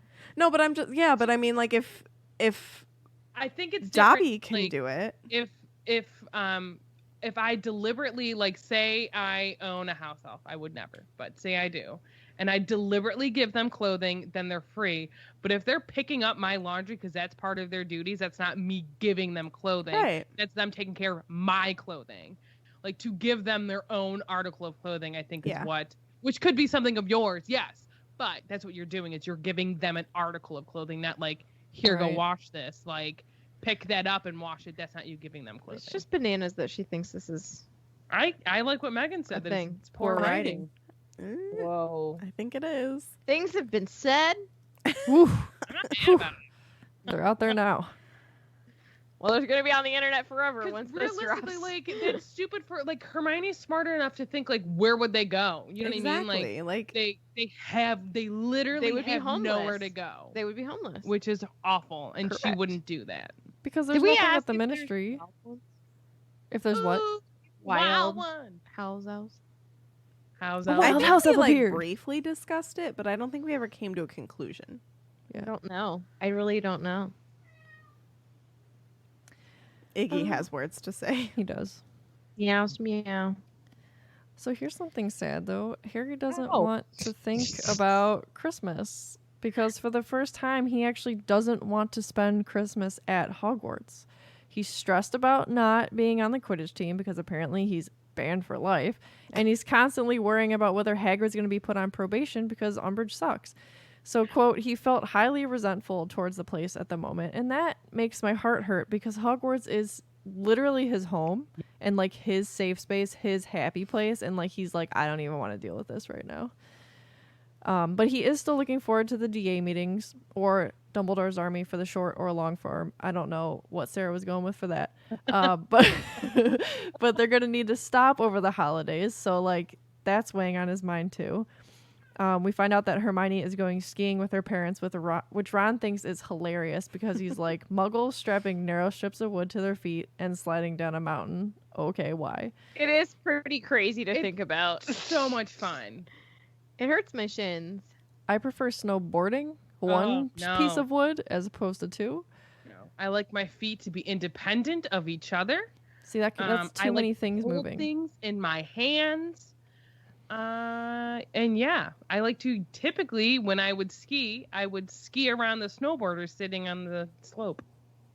A lot of them do sit, don't they? Literally, You're not first time I wrong. went, he's like, and don't get offended, anybody. This was said in fun jest. Marty was like, all these snowboarders are so lazy. He's like, all we do is ski around them. It's a culture thing. Yeah.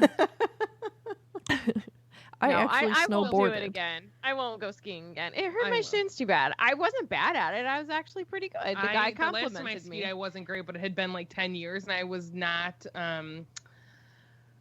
confident in myself. And I was like thinking, I'm like, oh my gosh, I'm older now. I'm like, what if I fall and I break something? The fearlessness is gone. Correct. Yeah, but I'll do it again, maybe next year. I would love to go snowboarding. See, I like to choose when I see snow. All right, my last bit, which I think was really funny. So we find out Ron's going home to the Burrow, and Harry spends several days super jealous of this. And it's not until he asks Ron, he's like, well, how are you getting home for Christmas? And Ron's like, you're coming. Didn't I tell you? Like, my mom wrote me weeks ago. I was supposed to tell you that. Poor Such a Harry's Ron just move. silently suffering. God. Nothing sounded better than spending Christmas as the Burrow, apparently. We're going to dress up as a house. At the Burrow with the Weasleys. Harry did feel a little guilty about not spending it with Sirius. Seriously, though. Anyways, so he was hoping in his what am I saying? I don't know. He was thinking his thoughts, and he was hoping that maybe Molly could invite him being serious, over to have like the festivities and all of that fun stuff at the Burrow. But he's like, man, Dumbledore probably wouldn't let him leave Grimmauld Place. Also, Molly probably wouldn't want him there because, they didn't seem to get along super great. So he and Sirius really hadn't talked since the incident with Umbridge and the fire. And he didn't like the idea of celebrating him. Like, Harry didn't like the idea of Sirius, like, celebrating alone. What is wrong with me? Look at my notes. I wrote along. Oh. I didn't even notice. Celebrating alone with Creature, like, on Christmas. He literally, like, it's noted in the book, he, like, had an image of them, like, sharing a Christmas cracker, just the two of them. But, like, we know... the two of us. We know that they also don't get along. And this really could probably be like a little bit of foreshadowing to, like, he is all alone for a majority of time in that house with Creature. We already know, we've talked about this at length. He doesn't have a great memory and like with the house and being there and all of that stuff. And him and Creature really truly don't get along at all. Anywhoosies. Well, I mean, Creature's gone for long periods of time, as we know, and Sirius doesn't even know. I mean, Sirius doesn't know that Creature is off. Talking to Miss Bella. He doesn't tell him he's gone. All right, let's move on because we got to. So then Harry's making his way to the room of requirement for the last meeting of the season before break. And he found that whom he assumed was Dobby had decorated. Such a sweet little guy. Fun. And it's just up Harry's alley. He, I'm sure, loves these decorations. And I bet you, like, Ginny last year probably would have, like, kept them all. But there's a banner that said Happy Harry Christmas, and I spelled that wrong as well. You did indeed. And Christmas. I'm surprised that this doc doesn't have it corrected. Yeah, Katie. Imagine Lockhart seeing that.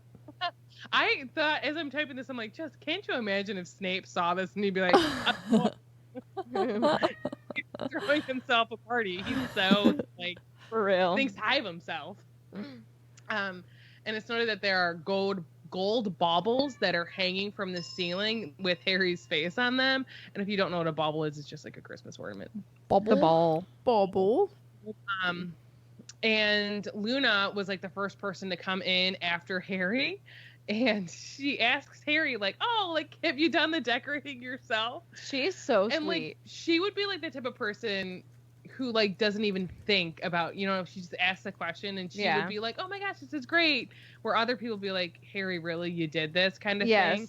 Where like for Luna, it's just like, she's just great, you know? She's pure. And Harry confirms that he did not do the decorating. He tells her that Dobby is the mastermind behind it. And then she notices that there's mistletoe and it's right above Harry. And he looks up and then he jumps out of the way because he's like, oh no, it's mistletoe. And she says she's happy because it is often infested with nargles. And I wanted to talk about mistletoe. So let's talk about smooching. So I Googled like mistletoe because I like wanted to know more about it. History.com. Did not know that mistletoe is a parasite. So it's a parasites. Get out of my life.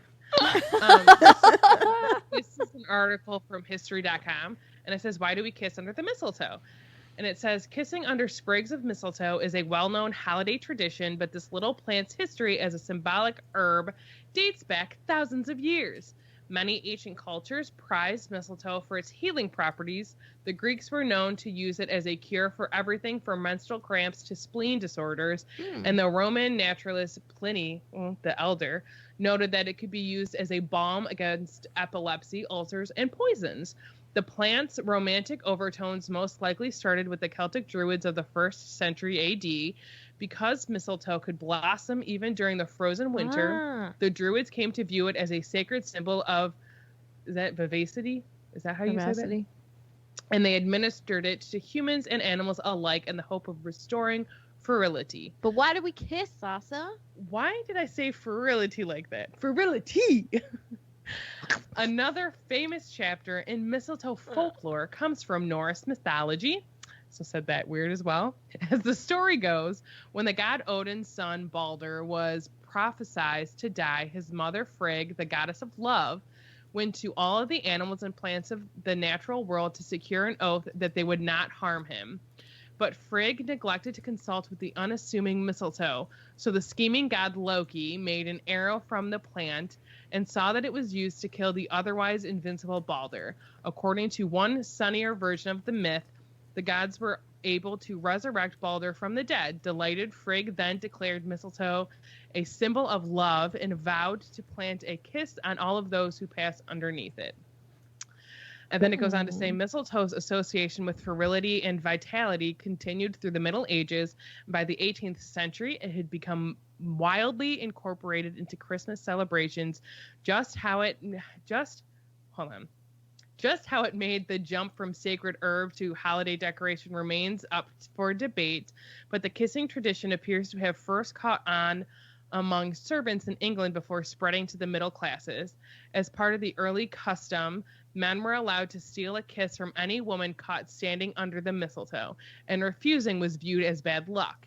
Yet another tradition instructed the merrymakers to pluck a single berry from the mistletoe with each kiss and to stop smooching once they were all gone.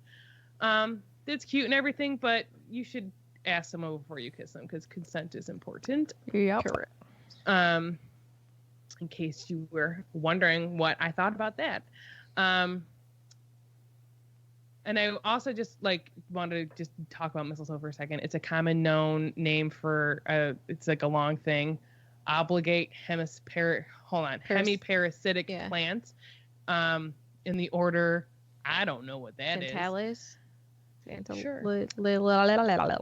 They are attached to their host tree or shrub. A shrubbery? By a structure called the something. There's a lot of science words. Yeah. Hostorium, through which they extract water and nutrients from the host plant. And it says their parasitic lifestyle has led to some drastic changes in their metabolism. And I believe it's poisonous to some, whoa. My computer just did something weird. I believe it's like, I need to play back that sound clip. I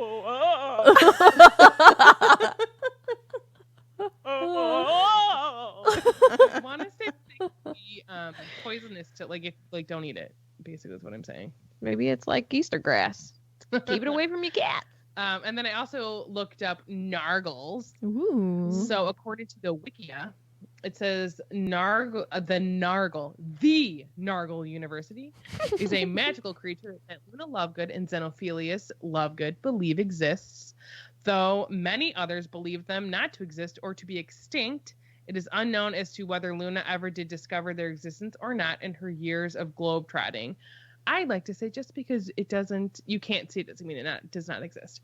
Anyways, Thestrals. as they're described, nargles are known to infest Mistletoe and to be mischievous thieves. Luna Lovegood claimed that her butterbeer cork necklace kept the nargles away and that her papers and shoes were taken by nargles. But I think, know that they were just mean students, correct it with taking her shoes because people are mean. Let's see.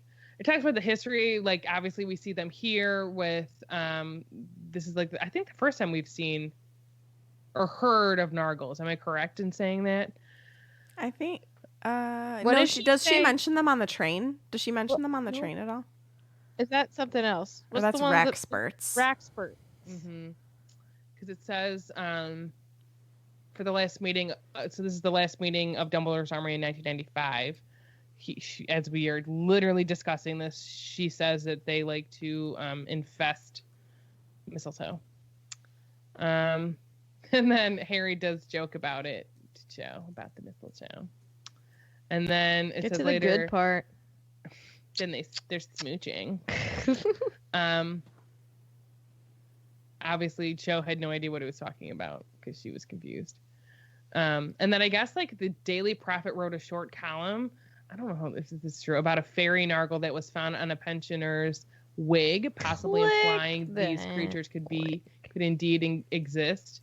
Oh, it's in the video game, so Bogus. you choose to believe if that's canon or not, I guess.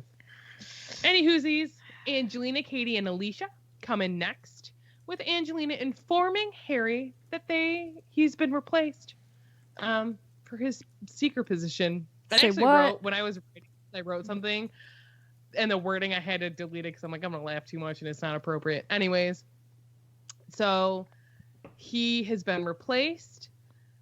They have also found replacements for Fred and George's positions as well. So the new Gryffindor seeker is none other than the fierce lady they and we all call Ginny Weasley. Woo!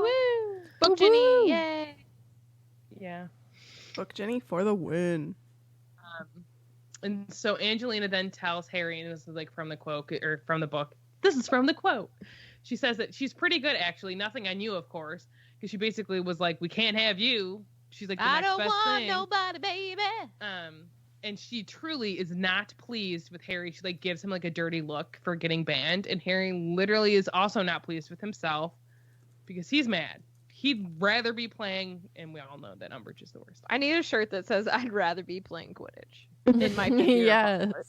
And so we learned that Andrew Kirk and Jack Sloper replaced Fred and George, and they are the new beaters. And she literally said they were the best of the idiots. That's a quote. Idiots is quote that showed up.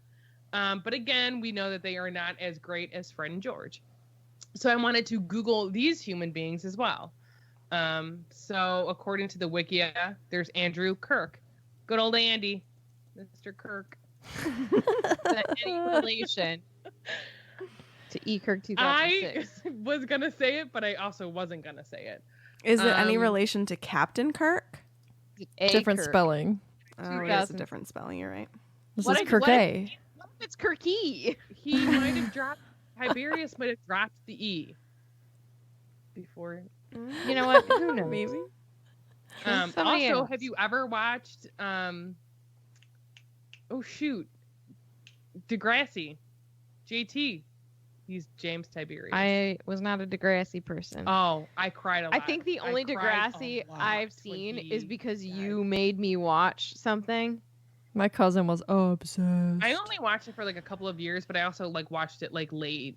So like I did see Drake on Degrassi. Anyways, let's talk about that makes me laugh. let's talk about Andrew Kirk. Yeah. What do He we was know? a wizard Oh, and a Oh. Gryffindor student at Oh. Hogwarts School of Witchcraft and Wizardry. brand new. And then it says, according to his bio, Andrew became a beater on the Gryffindor Quidditch team along with Jack Sloper in 1995. They took over the positions after Fred and George were given a lifelong ban, which still makes me laugh. Anyways, Lifelong, Angelina, yeah, apparently. Don't you be Well, playing Quidditch in that depends on which one you apple ask, 'cause orchard of someone's yours. life is a little longer, unfortunately.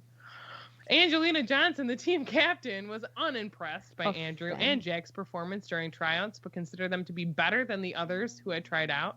Ron considered them to be dreadful players, even worse than he was. He's not a bad player, he just lacks confidence. Anyways, during Gryffindor's quick defeat to Hufflepuff, Andrew had a pitiful performance when Zachariah Smith flew in his direction carrying the quaffle. Andrew Waffle. shrieked and fell off of his broomstick. Ginny Weasley caught the golden snitch 22 minutes into the match, causing Gryffindor to lose Why are you? only 10 points. Why are you spoiling everything? I just like to read. That's the whole dang match. What are we gonna do when we get to that chapter? Sorry, go Spoiler listen to alert. 156. Spoiler alert. Every human that's listening to us right now knows what's going to happen. Well, you know what? Maybe they don't. Behind the scenes, Andrew Kirk's name is possibly derived from the Chronicles of Narnia. The Magician's Nephew, which features a main character named Diggory Kirk. This makes you laugh because he made a profile named that, with a maternal uncle named Andrew Ketterly. And it says this is the same namesake of the fellow Quidditch player Cedric Diggory. Get out of Isn't that town. interesting? Anyways, we see him Chronicles. of Narnia. That's Andrew Kirk. Give a round of applause for good old Mr. Kirk. Oh. So let's talk about Jack Sloper. That sounds like a spy name. It kind of Yes. does. Andrew I Kirk. mean, No, No. Jack Sloper. Oh. Wait, Jack is what's still that on. guy's name in 24? Jack Right. Bauer. Bauer. Thank you. Maybe that's Jack what I'm thinking Bauer. of it. Yeah, that's That's what's his that's name? that. Yeah. Yeah. Jack Sloper was a wizard and a substitute beater on the Gryffindor Quidditch team in 1995, along with Andrew Kirk. Good old Andy. He took over for Fred and George Weasley. Jack was unsuccessful in rejoining the team the next year. Well, that's a sad tweet. So he and Andrew were both described, as we talked about, they're incompetent. And this was Jeez. particularly evident when Jack knocked himself unconscious with his own bat. that's some talent. I wonder like how old these dudes are. This Andrew is and Jack. like, They're what year do you think they are? Six. what I meant. probably no. Really, you think they're younger? That's how I always pictured him, but I don't really know. Wait, what did you say, Katie? 4. Well, they've Oh, okay. got to be. They're 6. They're younger because they come back to try the year after. Right? He does. They didn't say anything about Andrew Sloan or Good old Andrew, Andy. We don't know. Mr. Kirk. Andy Kirkay. But do Fred and George play next year? No, because this is their last year. They peace out. Oh, that's right. They come back just to play Quidditch. Megan. Sorry. I prince anyway. What did I say? What was my big blunder? It was so stupid. I wish that I could Oh, remember. Just we've so all I could had rub it in your one. face, but I don't. Determined that Oh. Voldemort killed Regulus. Yes. Oh yeah. Which he Isn't that kind of late? did. Anyway, so he expressed not Regulus, not Andrew, good old Andy, but good old Jack. Jack expressed interest in continuing to play for Gryffindor, but was replaced the following year. He later delivered a message for Albus Dumbledore to Harry Potter with the details on their first lesson. He also asked Harry when tryouts would be held for Quidditch. And then it says etymology, which it didn't have for Andy. Jack derives from John, which means God in Hebrew, is gracious. And it says sloper could come from the English word slope, a surface in which one slide is higher than the other. This could relate to his inability to do things right, since slopes have been described as very hard to climb for some people. He's just... yeah. And we're back to skiing. And we're back to skiing. We got Andy, we got Jack. Who are you putting your money on? I'm going with Andy. Andy didn't knock himself out. He just fell. Yeah. Yeah, Andy. So soon, the room is full of everybody. They can start the festivities. Not really, because they're not actually having a party. Harry just wants them to go over everything they've learned so far in their, quote, lessons. Because he really doesn't think that there's, like, a point to learn anything new because they're going to be leaving. Well, and I don't even know if every single person there is leaving, but they're not having a DA meeting for another 3 weeks because that's how long break is. And then, of course, good old Zach Smith, he's got something to say. And what he has to say is that had he known that they weren't going to be learning anything new, he wouldn't have shown up. Good. Then Bye. Fred replies saying, oh, they're sorry that Harry hadn't told them beforehand, which would give me a good chuckle, and a lot of people laughed. And then Cho also was laughing. Harry sees Cho laughing, and he gets some butterflies in his tummy because he likes her. Ooh. He's got feelings for her. Feelings. Feelings sometimes suck, man. Feeling like a good time. I don't know. Can I?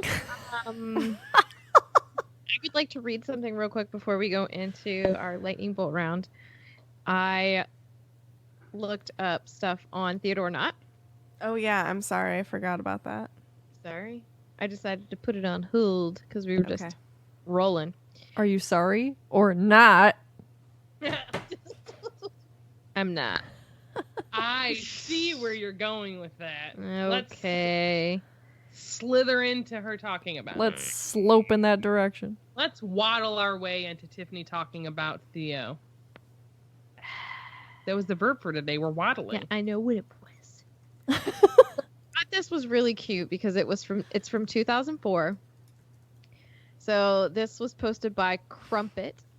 And I love the timestamp. It's September 6th, 2004, 1:59 a.m. Thoughts to thank friends on the internet in 2004 at 2 in the morning. Thank you. You're welcome.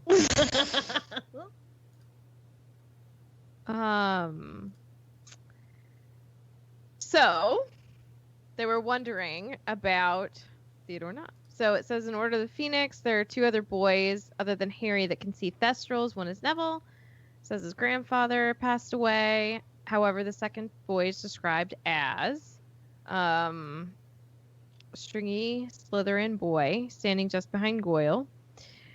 And so they go into saying the 2 most promising candidates for the Slytherin boy are Blaise Zabini, who Joe has said we will see again, and who was confirmed to be a boy, and Theodore Knott. On her website, JKR has said of Knott. So she apparently talked about Knott on her website at some point, either in 2004 or before. She used to do like chats. That's probably. Well, and I guess she was gonna write a scene in the books between him and Draco, like talking at Malfoy Manor, because I guess they're both at like the same level of like pure-bloodedness. Well, he's sitting at the main table. The daddy is, at least. Yeah. I know much more about Theodore Knott than has appeared in the books. Raised by a very elderly widower and Death Eater father, Theodore is a clever loner who does not feel the need to join gangs, including Malfoy's. But, like, he is a bad guy in... Theodore's father, the same Knott, who is badly injured in the closing chapters of Order of the Phoenix. Isn't it young Theodore Knott that is in Cursed Child, correct? That would be the dad. He's the one that's doing the time stuff? I thought he was. I think it's I think it's Theodore. Yeah, I think it's the young one? Theo. Yeah. Yeah. Well, there you go. But they go on to say, this is why they're thinking it was Theodore Knott in the class. So on page 583, chapter 26, I don't know if that's your book or not, but in the chapter Seen and Unforeseen, Harry sees them with their heads together, Draco Crabbe and Goyle, later in the afternoon in the library, together with a weedy-looking boy Hermione whispered was called Theodore Nott. Yes. So possible. This was after, like... Weedy, stringy. Yeah. Yeah, whatever. Who knows? I just thought that was really interesting, and I love that the speculation was happening in 2004. Yeah. Yes. I love reading stuff like that.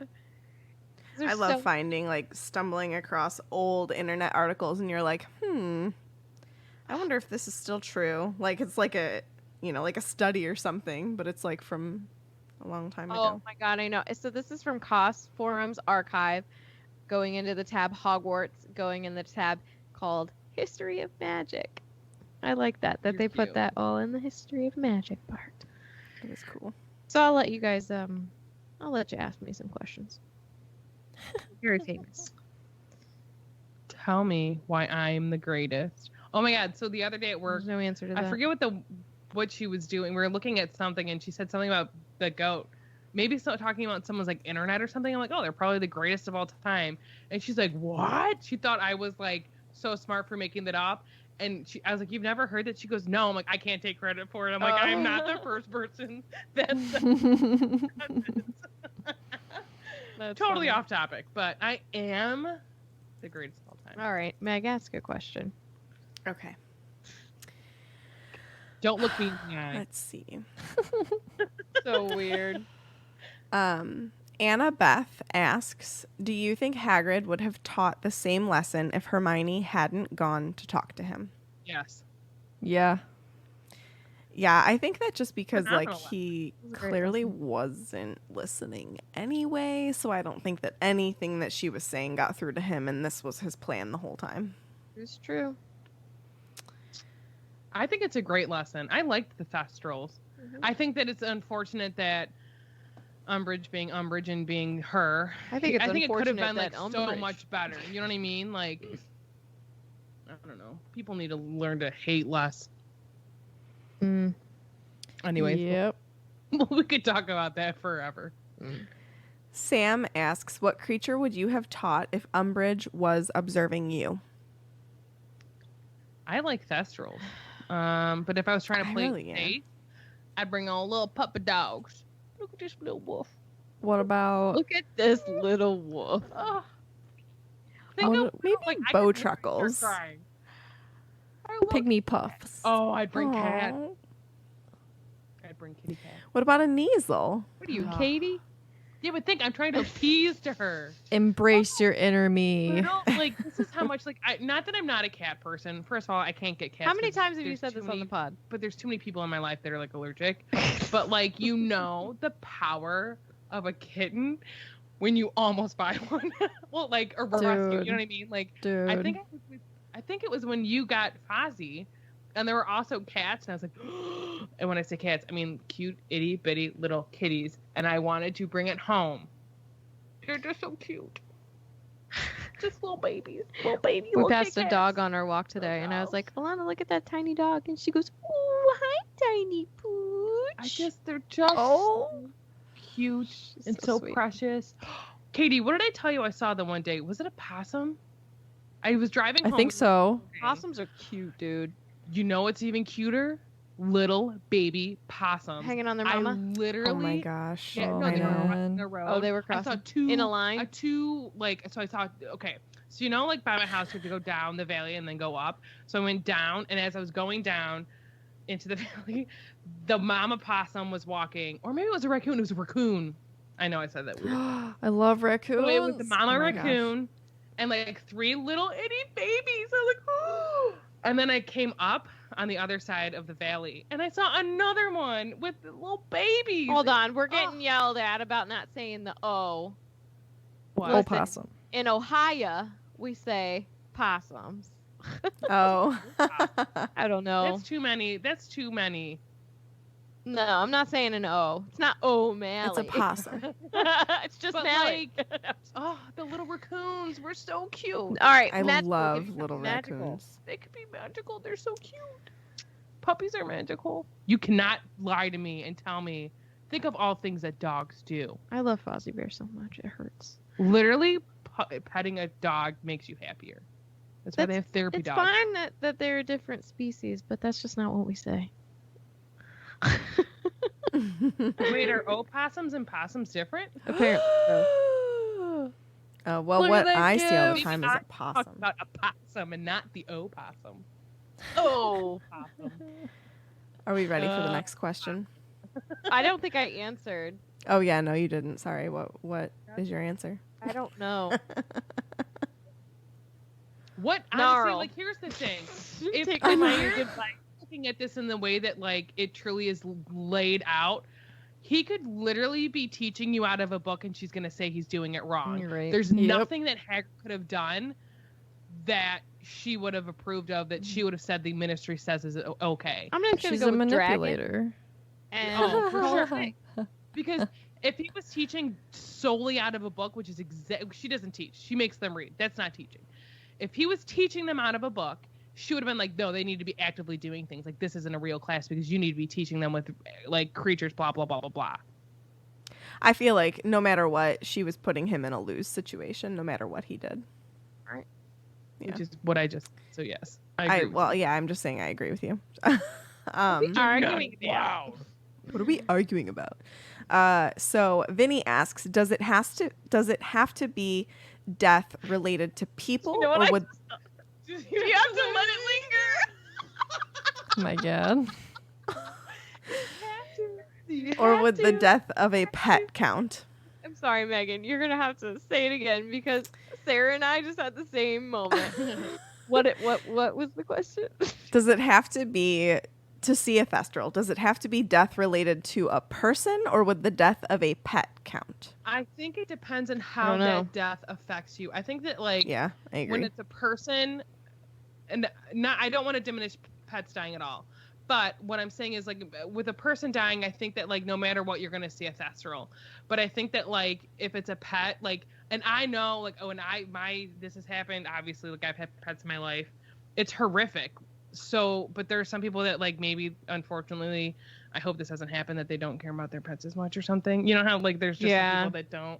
Mm-hmm.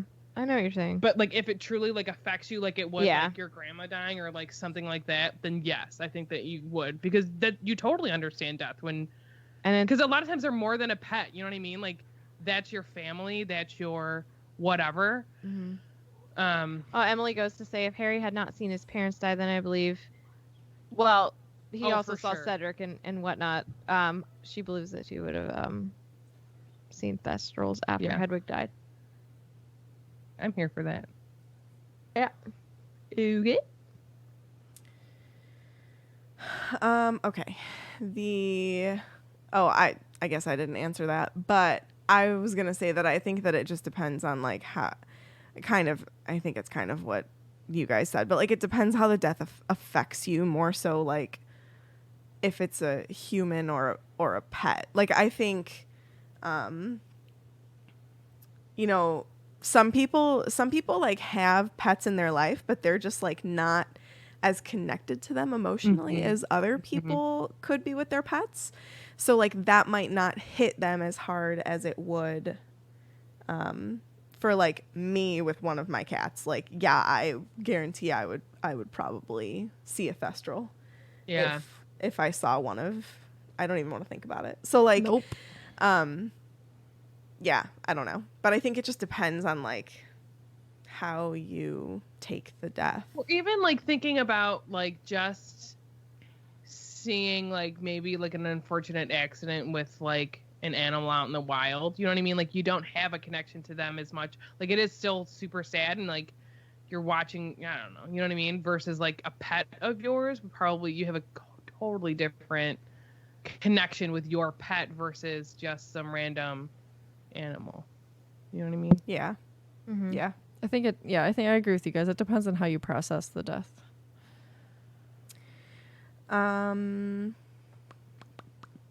Next question comes from Sarah. If What you were doesn't? if you were a student at Hogwarts and not friends with Hagrid, like the trio, would you prefer Grubbly Plank or Hagrid as a teacher?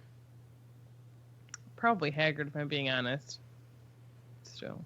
I think Hagrid, just because like how he teaches his lessons, there's more passion in them, and like you can feel that. I mean, he could be scatterbrained sometimes, but I think at the end of the day, like learning from somebody who cares about something as much as Hagrid does is always going to stick with you better. And I think for him, he's going to offer you things that like, there's a difference between like you're saying, having passion and teaching it versus like, these are like, you need to know A, B, C, and D, where he's going to give you that, but he's also going to give you like extra stuff. And like, that's how like helps me remember and learn the things I actually have to need to know, because she's like, you're giving me more information. You know what I mean? Like, and Hagrid has such a passion and a flair and like just loves creatures and wants you to love them as much as he does. I'm here for it. I agree, Yeah. minus Hagrid the flubber worms. You know, I'd get a little tired of gosh. that and be Well- like, all right, we gotta move on. Wasn't he like feeling? Yes. Bad. Yeah. I don't know. He's like Ron in that sense. Like both of them do better like Discouraged. when they're confident. You know what I mean? Mhm. I Yep. think I would A choose lot of Hagrid. people. He's that fun teacher that Yeah. like pushes the limit. Although I may have thought about it after he did the Scroots, though. I may my have been like, gosh. you know what? I don't think I'm going to take this class anymore. And you know, like Grubbly Plank's lesson with the unicorns was a good She's not a lesson. bad teacher. She's not. And she's not a bad teacher by any means, but I just think like this Thestral lesson would have gotten me excited for this year. Yeah. You know? Let's see. Kara asks Draco, or we think Draco, what do you think? Draco making, I just lost my spot. Draco making a joke to Ron about if he saw someone die, then he might be able to see the quaffle better. This message keeps jumping around. Was leftover foreshadowing. Do you think that this was leftover foreshadowing from when JK originally intended to kill off Arthur at the end of this chapter and the next chapter? I don't know, because like Ron wouldn't have seen it. No. Well, Yeah. It's a good thought, but I mean, was she planning on killing him with the snake? Was I that how she think planned for him to go? so. I think It so. wouldn't have affected him then. I thought he wasn't going to Unless- make it in the last I thought it battle. was just Or was it the Malfoy last being battle? yeah, like a Malfoy. kid being a kid and Yeah. an insensitive jerk. Not a kid being a kid. Malfoy being Sensitive Malfoy. being- Because Malfoy is People, like, just... Malfoy. I've seen kids do stuff like this. You know what I Well, mean? sure. And they can yeah. be ridiculously insensitive. let's just say Malfoy being an unkind kid. Yeah. There Yeah. we go. Paisha asks, what is your number one favorite thing to do when it's snowy? Sit under a blanket, watch a movie, and cuddle. I don't know if it's so weird. I literally just love watching it snow. Yeah, that's not weird. And that's when I'll probably cozy up, make myself a cup of tea, maybe have I a like your fire. house with the fire. Yeah. Yeah. Sarah's house is Antarctica. But it's nice when the fire, like when there's a fire in the If I living was room. sitting directly in front of it Yeah. in many, many layers. Dude, when I lived there, I would literally. Okay, this is what I did. They got me a space like heater, so I would take this. We didn't get. I don't think that was for you, was it? Yes, thought I it was was for there. Grandma. I was there before her. No. 'Cause I moved She's out. older than you. I moved. She is always before you. Do not talk about Grandma Hagen like that. So- Mary Kay will come back and say something to you. Oh, I would take the heater from my room to the bathroom, so I didn't freeze to death in the That shower. bathroom is colder than the one upstairs. And then I would take it back. I did live with the O'Malleys. Yeah, my house is pretty cold. I Yes, will it say is. this though, Katie. My mom wants to get an air conditioner for the upstairs, so when she works out up there, it's even colder. And I was like, we literally don't need one. But Does thinks she Oh want my to work out goodness. with penguins? yes. Well, That's reason the route why- she's going. The reason why my house is cold and always has been cold is because of her. Although at my old house, like the heating in the second floor didn't like really work as well. Like my room would be so cold, I swear I could hang meat in there. Like it was that cold. I used to sleep. I used to have like a sweatshirt, sweatpants. I'd sleep in a oh shoot, what are those camping bags called? Sleeping bag. Sleeping bag. Wrong. Camping bag. What are those Like, camping bags so, called? Like, my very first night sleeping at the new house when I was a senior in high school, I was so used to, because it was in the middle of winter, it was December. I was so used to piling on clothes because my room would be so cold. I was sweating. I was like, what is this? It's heat. I don't know what this is. Not that my room was like ridiculously cold, but like in the 50s, I would say, at the old house. That's chilly. I love it being cold because then I can cozy up. I got my socks on. I got my sweatshirt on. Can have a nice cup of tea. Wait, I did not answer. I didn't either. Oh, okay. I thought you were moving on. I was No. like, whoa. I was just going to say my favorite thing to do is to make hot chocolate and go and look at Christmas lights. Oh, I do like that. We drive around and try to find some Christmas lights to look at. I enjoy my favorite cozy hoodie, some nice cozy pants, fuzzy socks, a heated blanket on the couch with my cats on my lap and my wife next to me And a watching a Christmas Christmas movie and Which some one? hot cocoa. Which one? Yeah. If I had to pick right now. one right now, which one would you want to I watch? swear Elf. to the Lord, if you say any kind of Hallmark movie, I will come through this Ugh. computer. Do they like No. Hallmark movies? I don't No. know. I wouldn't be able to name a Hallmark movie. You know what's one of my favorite I ones? don't know any. Santa Claus. It's a good one. Such a classic. I like Ooh, when that's a Elf is good screen. one. Did you say one? I said Elf. Oh, Just off the top of my head. Okay, all right. I would say Home Alone Ooh, yeah. or Ooh. Santa Claus. Those are like probably my two go-to ones for Christmas Love it. movies. Every time I watch If Home I'm Alone, I picking gotta like have- my first one of the season, it's gonna be one of those two. I like to watch Elf, the Santa Claus. Oh, what's my favorite one? Jack Frost, but the like old, like, I don't know if it's claymation or Claymation. something. Yeah. I love that movie. Also, A Year Without a Santa Claus is a good one. Santa Claus is coming to town. baby, So baby, Rudolph. Baby, Wingle. Wingle. I like babies. Wingle. We gotta find it and We- play I it have in the that Discord. video. We'll play it when it's done. Yeah, but, well, like, let's Love wrap this Actually part up. is one of my favorite Christmas movies, but I will watch that year round. I mean, let's be honest, I'll watch these movies. Cartoon year-round. Grinch, Christmas tape. Christmas Christmas tape is good. Christmas Grinch is tape. good. Christmas tape is where it's at. Jim Carrey's Grinch is also really good. I enjoy Jim I Carrey. enjoy I it. like both. Yes. All right, Next question. is this it? No, it's not. Maui Potter asks, if you could choose one magical creature to learn about, what would it be? Thestrals. Phoenix. Like if I could see it in person Ooh, and like hang out with Phoenix. it. Thestrals or Phoenix is cool too, but I like Thestrals. I'm real into like that dark, sad stuff. So like you don't it's up say. my alley. Katie? Dragons. Dragon. I like Phoenix. That's a really good answer. That I is think really that'd be cool. really, really cool. Thank you. I'm For a whatever genius. reason, every time someone's like, I want to say, I like to eat. Eat. Apples and bananas. I also think I would have loved the Niffler lesson. That would have been really fun to Yes. have them go through Totally. it. That was a good lesson. All Yeah. that fake gold. Next question from Brandon. Be honest. Could you have used the Cruciatus curse on Umbridge during Yeah. that class? I don't think I could ever do that. No. Here's the thing. Yeah, I could've. Would I've been able to actually do it? Yeah, I think I'd be angry enough, but I'm not the type of person that would do it. I don't think it would hold. Do you think it was hold? Hold. What do you mean? Because Like last, like you know, like when Harry did Yeah. it, it was just like a It's like a blast. yeah, like knocked her over. I'd like to think that I'm I a think it would be- I powerful think witch. That's how it would be like for me. Like I'm trying to think of like times I've been super, super angry. I think it would have been like, and then I'd be like, "Ugh," still fired up, but like not fired up enough. You know what I mean? Mm-hmm.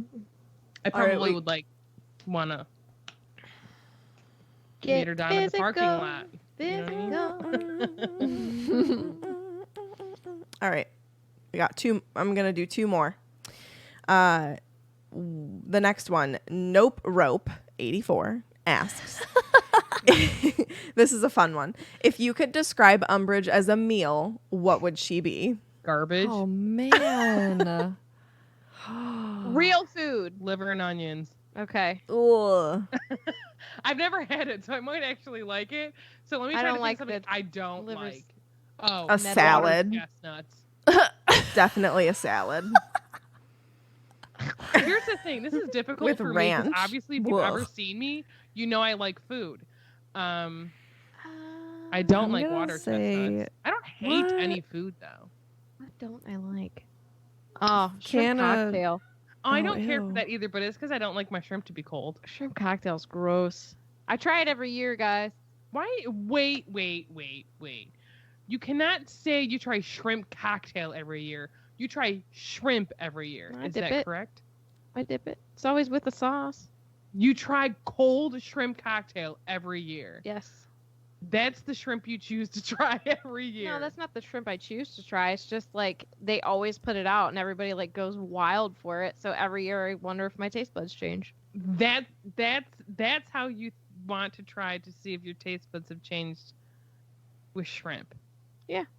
It's not just shrimp, it's that particular version. But you I've don't had like fried, shrimp. I've had fried shrimp and have enjoyed it. It's never gonna get better, Tiffany. Then Don't- fried shrimp. Let me tell you this. We all have an allotted time on this earth. Don't waste my time with Correct. that. Okay. Eat good food. Eat food you like. I feel that. Okay. Yeah. Can you calm down? This I'm is not a why fan I don't eat salad. Oh, see, I don't love eat it a lettuce. lot. Nothing. I'm Salad telling ban. you guys. I am telling you. If I Salad's were more to of a go topping, to though, May. Subway, You're not doing it you right, gotta girl. Be careful. You gotta Don't get- go to Subway. What are you No. talking no, about? but listen, if I were to go to Subway and I got a sandwich with no lettuce and one itty bitty little sliver made its way on my sandwich, She knows. I know. It's 'cause Well, you're that's eating when And- you're going to Subway. And Katie, but I'll take a bite and I'll be like, "There's lettuce on this," And it's and on I the other open end it, of the sandwich. and I find it every I time. will say this. I don't care for lettuce a lot of times on my sandwiches, but I love a good salad. There's nothing better than a Ugh. good a salad. good salad. topping. Yeah. Chicken I- or Toppings, salmon. I have genuinely tried to like salads, and I just cannot. I can't. All right.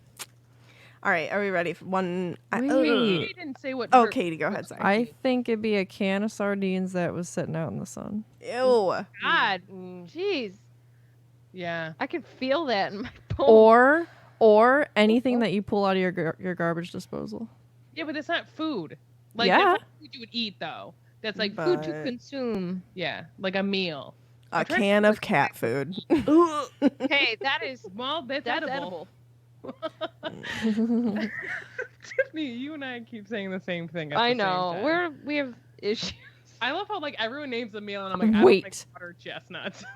Umbridge is a freaking corn dog. All right, that's what she is. This. Then This give right me here. more of her. I'm here for it. She is a I- foot-long corn She's a dog. corn dog. That's She's a my corn dream. dog dipped in Miracle Whip. Okay, not the latter. Give me that. Oh, Oh, I need to see myself out. but corn Okay, dogs are bye. okay. Also, I'm not Katie is judging people crazy. that eat corn dogs, and I'm not judging people that eat Miracle Whip. I'm just not a fan of either one of those things. All right, let's go. All right. I'm sorry. I'm gonna do two more because I really like two, but they're short. I got They're work tomorrow They're short. now. They're short. So do I, Tiffany. Every day. Anyway.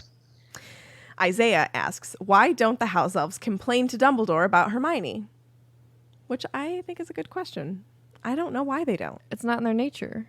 Yeah. But like if they're at the point where they've stopped cleaning Gryffindor Tower, like they're pretty frustrated. Yeah, they're They pretty. know. don't- I, They'll do don't- it. I think that they're just not complainers. I wouldn't. I don't if think if that, I are they was a allowed? house Is a elf. house elf literally? You know what I mean? think How they they At have- Hogwarts, they're Hogwarts. allowed to. Probably. You think? Yeah, Yeah. because like Dumbledore's not going to be like, He's not gonna kick 'em no, out. Get back to Yeah. work. You know what I mean? But I don't know what the nature is. well, I Like think of that them. I think Yes. that they might think he would be like that, which is part of the reason why they're just gonna suffer in their silence and not. They're just in the aspect of no human is gonna hear him talk about that.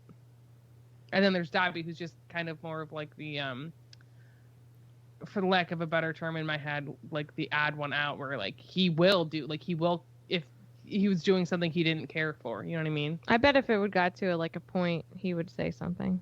Yeah, Dobby maybe would, but I like- don't think other households would. Come to Harry with that problem. You know what I mean? Yeah. Okay. Okay. Last one. Last one is from Sam. What is your favorite holiday, or rank them if you can't choose a favorite? I just thought this one was fun. Christmas and Halloween. Yeah. Definitely Christmas and Halloween, but like, what is 1, 2, even if it's slightly, I think just a little. I think Christmas Christmas gets a is number one. slight edge. Yeah. My favorite, I don't care for like the meaning behind it. I like Thanksgiving because I like to eat and I like the food. But I don't love the meaning behind the holiday. Or like how it started basically. Yeah. And I like Christmas season. I don't like the actual day of Christmas. It's just I something can understand that. You know what I mean? Like, I'm not the type of person, like, every year they're like, what do you want? What do you want? I don't want any gifts. I'm not like the type, I don't know. Not that I don't like getting gifts. Who doesn't like getting gifts? But, like, I've always. I more so like as I've grown up, giving I gifts buy on things for Christmas. myself, so, like, I don't need anything, so I don't know what to tell you. I like gifts. But I love, like, that time of year, like, between, like, really, like, depending on where you live, like, sometimes it starts, like, the beginning of November, but in America it usually starts like, well, it still sometimes starts, but like after Thanksgiving, and like everyone's just so cheery, and like usually there's snow on the ground, and like I love the music, and everything's just so festive, and then it's Christmas Day, and it's just all right. I love Christmas Eve. Probably So 'cause I of that. really love it's Christmas really Eve. hard for me to choose between Halloween and Christmas, just because like both of them are kind of like this whole season.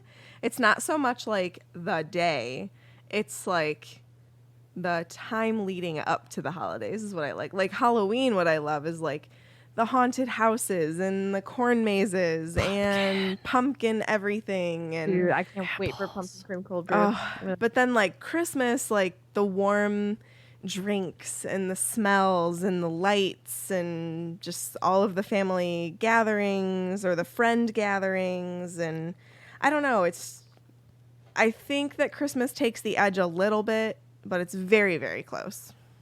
I mean, I like the Halloween season, but more so because, like, it's not spooky, but, like, I like those kinds of things. But, like, even the day of Halloween, like, I haven't gone trick-or-treating in years. Like, I don't dress up a ton. I don't know. It's all right. Like, I don't love pumpkin-flavored things at all. I'm very much not that type of, like, typical girl. Ugh. You hurt me. I'm sorry. More for you guys. You know what? You're right. Yeah. You're right. I like apple things. Okay. I'll accept you back into my life.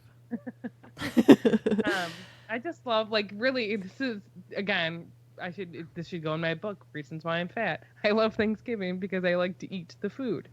My grandma would always make really good something. What'd she make?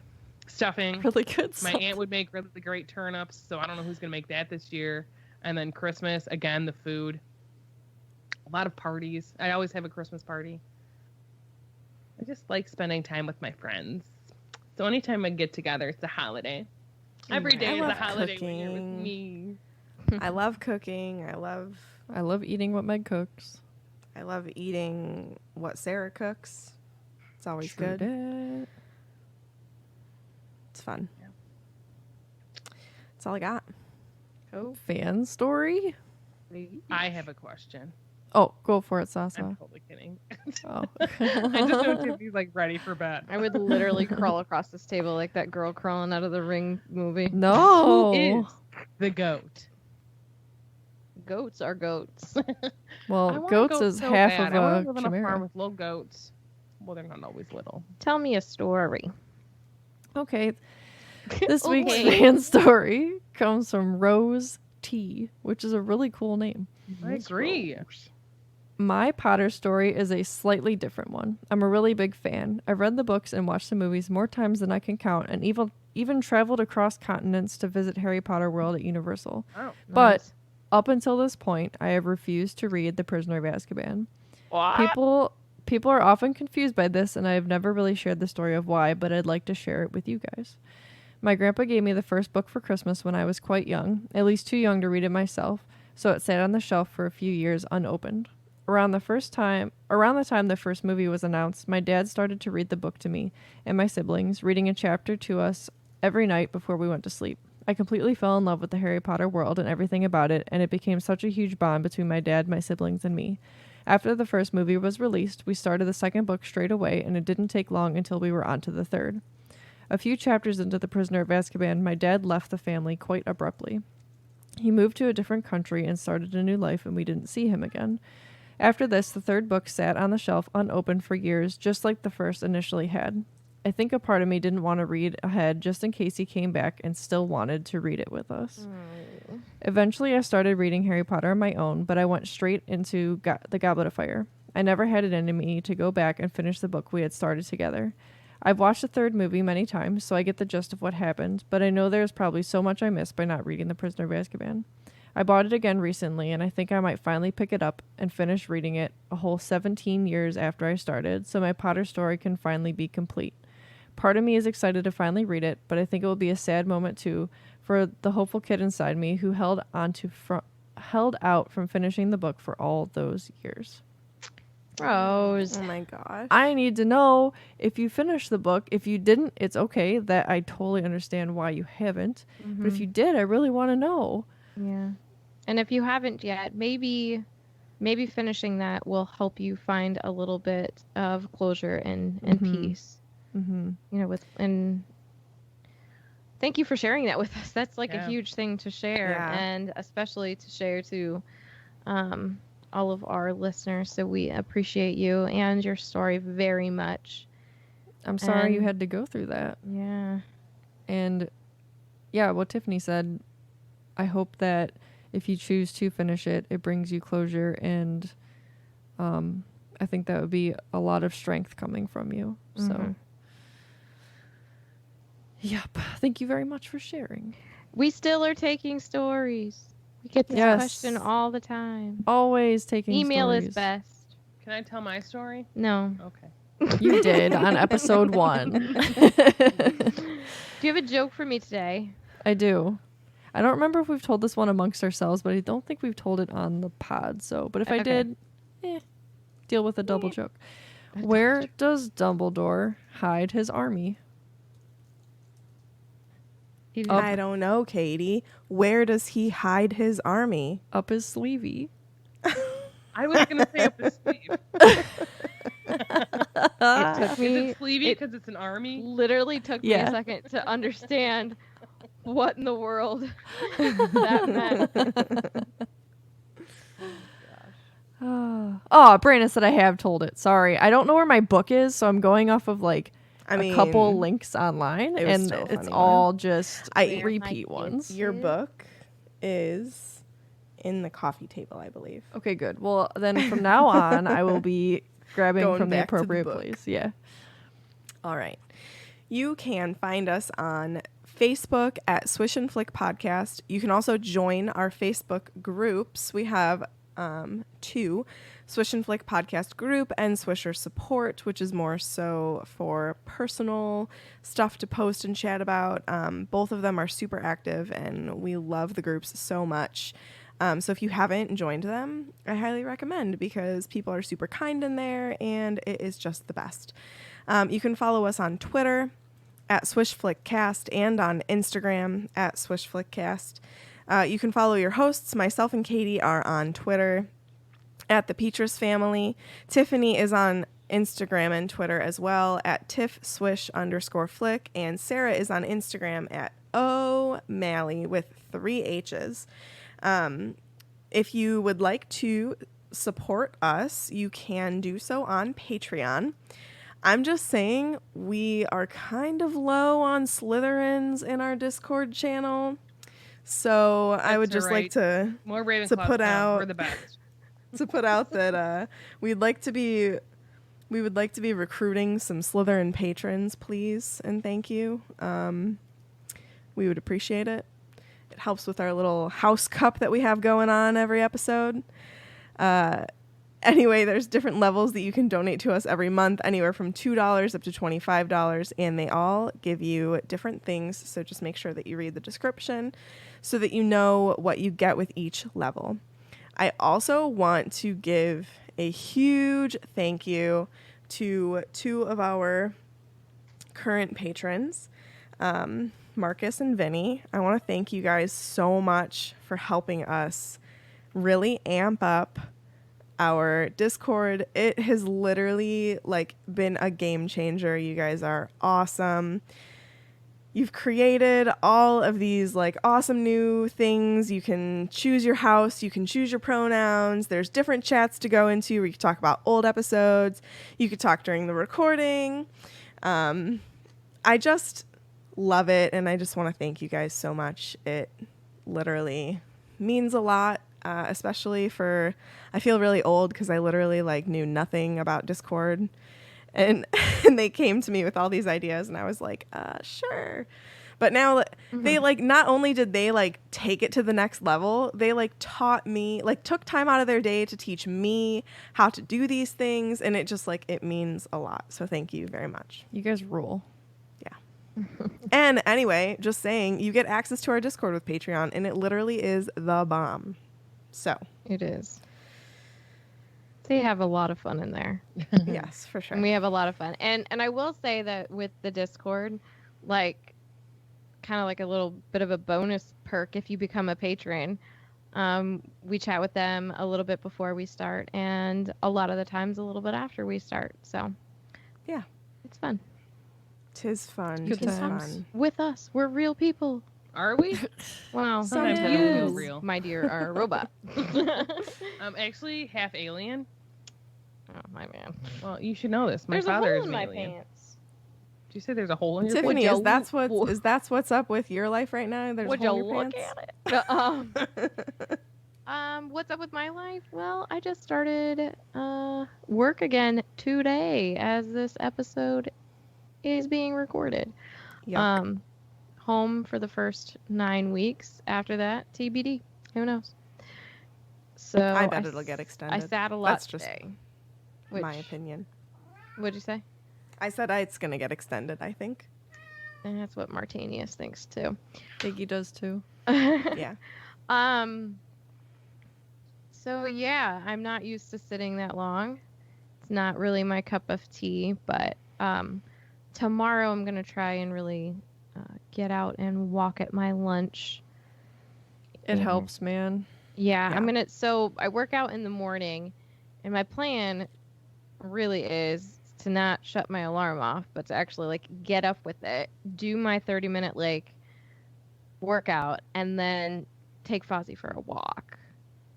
That way, Do it. like I'm all like, I got a lot of like physical movement out, so I'm not just sedentary. I don't like it. Like right now, it's driving me crazy. Yeah, I don't know how. I'm not. Obviously, I work in a hospital, so I very much don't have a desk job. So like, I Yeah. don't know how people Yeah. sit all day. That's one of the great I just things can't about do it. teaching. One of the great things about teaching is what nobody really talks about that I feel like I've discovered on my own. Not to say that nobody else discovered it, because they probably did. Your day is chunked out so much that it goes like very fast. So like you have periods where you have to teach and you're trying to get your things in. So it kind of makes your workday like flow. And then I don't remember what I was gonna say. Oh, I get to get up and like move around a lot. So that's always a good thing. But yeah, started working out. I tell you guys that if you follow me on Instagram, I do my stories in the morning. It's really, I only usually have time then. I've been cooking. I made this really yummy balsamic glazed chicken last night, and I would definitely make it again. Marty, he's such a good cook, and so I get really nervous, like if I cook for him. And I was like, do you like it? Do you like it? Do you like it? And he's like, I ate it over there. Like he ate it before he sat down to eat. He ate all of the chicken. So he's like, yeah, I liked it. And I also like doctored up these baked potatoes. They were really, really good. But yeah, that's kind of what I'm doing right now, is like trying to figure out a schedule. hanging out with Alana, which she is hilarious. She's, God, she told me the other day, so she watches this Cocomelon stuff on YouTube, which is just like this animation that sings her songs and stuff. She loves it. Parents probably know what I'm talking about. So she goes to get off the couch and she looks at me and she stops. She's halfway off the couch and she looks at me and she goes, "Don't turn off my Cocomelon, Mama." I was like, what? Like, who are you? The other day, they were over and she had a cake pop. She only ate half of it. And I was like, well, I'll go put it in the fridge. And she wanted to come with me. And I said, can I have some? She goes, no. She's like, you can't have my cake pop. I go, that's okay. I go, let's put it in the fridge. I go, but don't forget it. I'm like, otherwise Papa's going to eat it. That's what she calls my dad. And so we go inside and she sees my dad because he's working from home now. And she's like, Papa, don't eat my cake pop. And he's like, what? She's like, don't eat my cake pop. And I was like, we got to remember it's in there. She's so I don't know if you Oh my did. gosh. Actually, did you bring it home? It's in the fridge.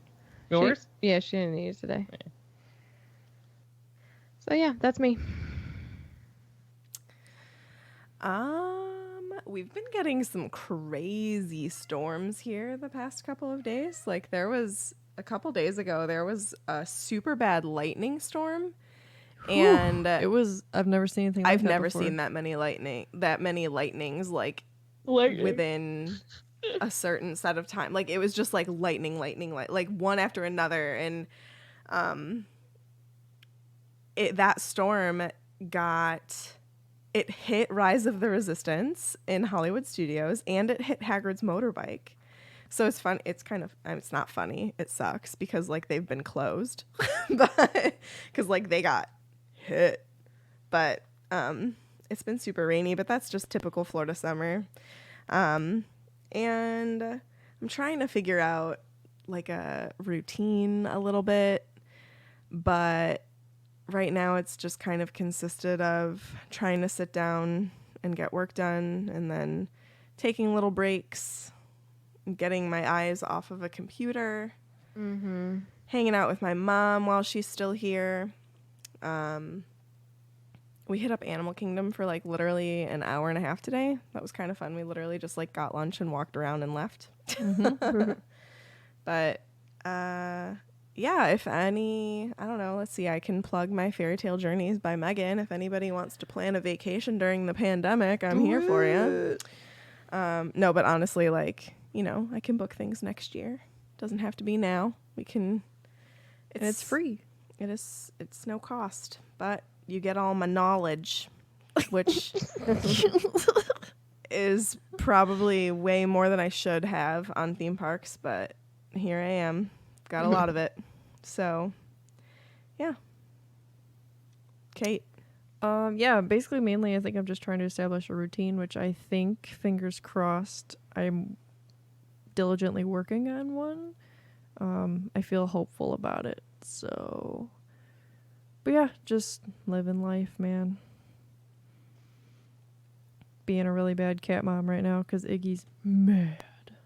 Oh, Teddy's staring at me. That was really scary to turn my chair around to. Whew. Oh, and also, speaking of my routine, if anybody needs any kind of design work done at all, I mean, greeting cards, logos, invitations, wedding stuff, I don't know, anything you can think of that somebody needs to design for you, I could probably figure it out, me and Meg both. So hit us up if you're interested. That would be I would probably help you at Whimsy Creative Design. There you go. Thanks. I literally am doing nothing. Just living my life every day. I will ask you to still keep my mom in your thoughts, prayers, good vibes, all that stuff. And then for lack of me having anything in my life going on, you should, if you are not a registered voter, go vote. Not go vote, go register. Go register. Yeah, because that's important. And if you want to mail in ballots, request one early. Like now, I requested mine today. Yeah. So also support USPS because, you know, they're a great public service and Every time I go in there, they're super nice and inexpensive. And yeah, things we got to do for this country. I will tell you about this cool shirt I bought. So Inkwells, I don't know if you guys have ever heard. It's like this company that has like, they've got like shirts and sweatshirts and like, I think pins but I know they have stickers. I think they have some pins and like some mugs, but I just bought myself and like 3 of my friends, so like my sister and then my best friend Jen and my friend Joelle. I bought us all t-shirts from this website. I just had to make sure I want to like read to you what it is. So they have a cute shirt that says read and vote. And I keep going to the same thing. And until like, I think it's till October, Inkwell Threads is the website. I follow them on Instagram too. But they have a shirt that says read and vote. It's super cute. And 100% of the proceeds through the end of October, they're going to be split evenly between like Spread the Vote and Black Voters Matter. So I bought 4 shirts. They're like $29. They're $29. And I don't think there was any shipping or tax on it when I bought them. But they have other really cute, like just cute designs. Because there's another. I almost bought a sweatshirt and I literally stopped myself because it's like a blue sweatshirt and it says one more chapter, one more chapter, one more chapter. And they have like another one that says like read more books. But their stuff is very cute. What is it called again? Inkwell Threads. They get me. I have ads for them on my Instagram. So do I. And then I saw that shirt and I was like, and I shared it actually on my Instagram story. And then I was like, you know what? I'm going to buy this. And then I thought like my sister's birthday is actually this coming Friday. So I was like, I'll buy her that. And I also bought her something else, but I just thought it was like a great way to support a cute company, support a good cause. Because honestly, voting is important. And this month is going to be the 100th anniversary of women getting the right to vote. So we as 4 women celebrate that because that's an amazing thing. That is amazing. Have that right and that ability, and we should exercise it. Bananas that we didn't before, but it's none of my business. Correct. Actually, it is my business. That's crazy awesome. That it's only been 100 years. Men have had the right to vote for a lot longer than that. But I don't have any tea to sip. She drank it all. I'll sip some water. I always there was something where it's like they're talking about suffrage. It sounds horrible, but it's actually a good thing. I also wanted to really quickly tell everybody that we did get a new P.O. box. I know that some people had reached out to me before we were moving and asked if it was changing. And it did change. So if something accidentally gets sent to the old one, it's not a big deal. Don't freak out or something. If you sent something there, we will still get it. It's okay. But our new P.O. box is P.O. Box 690697, Orlando, Florida, 32869. And if you're sending something that's for the 4 of us, that's okay to send it here. If something like that happens, I will just gradually put a little box together to send up to Tiffany and Sarah, so they will get it. And Eventually. yeah, and also just thank you to everybody who has ever sent us something. We appreciate it so much, and we try our hardest to reach out to every person that does send us something, and thank you for it. But I just want, in case anything has slipped through the cracks, just a big general thank you. It warms our so hearts much. It warms so our much. hearts a lot. Absolutely. All right. What is this for? Ugh, For something with Umbridge. No, for Victorious Hagrid. and Something for Hagrid. voting. Or you Yeah, could I do like that happiness too. and Hagrid. But I like Hagrid both would tell of you to those. exercise your right to vote He would. He would. because it's important and it matters. For Hagrid and voting. For Hagrid and voting. Love it. That concludes this week's episode. Thank you so much for listening, and don't let the muggles get you down. Amazing! Just like my boys!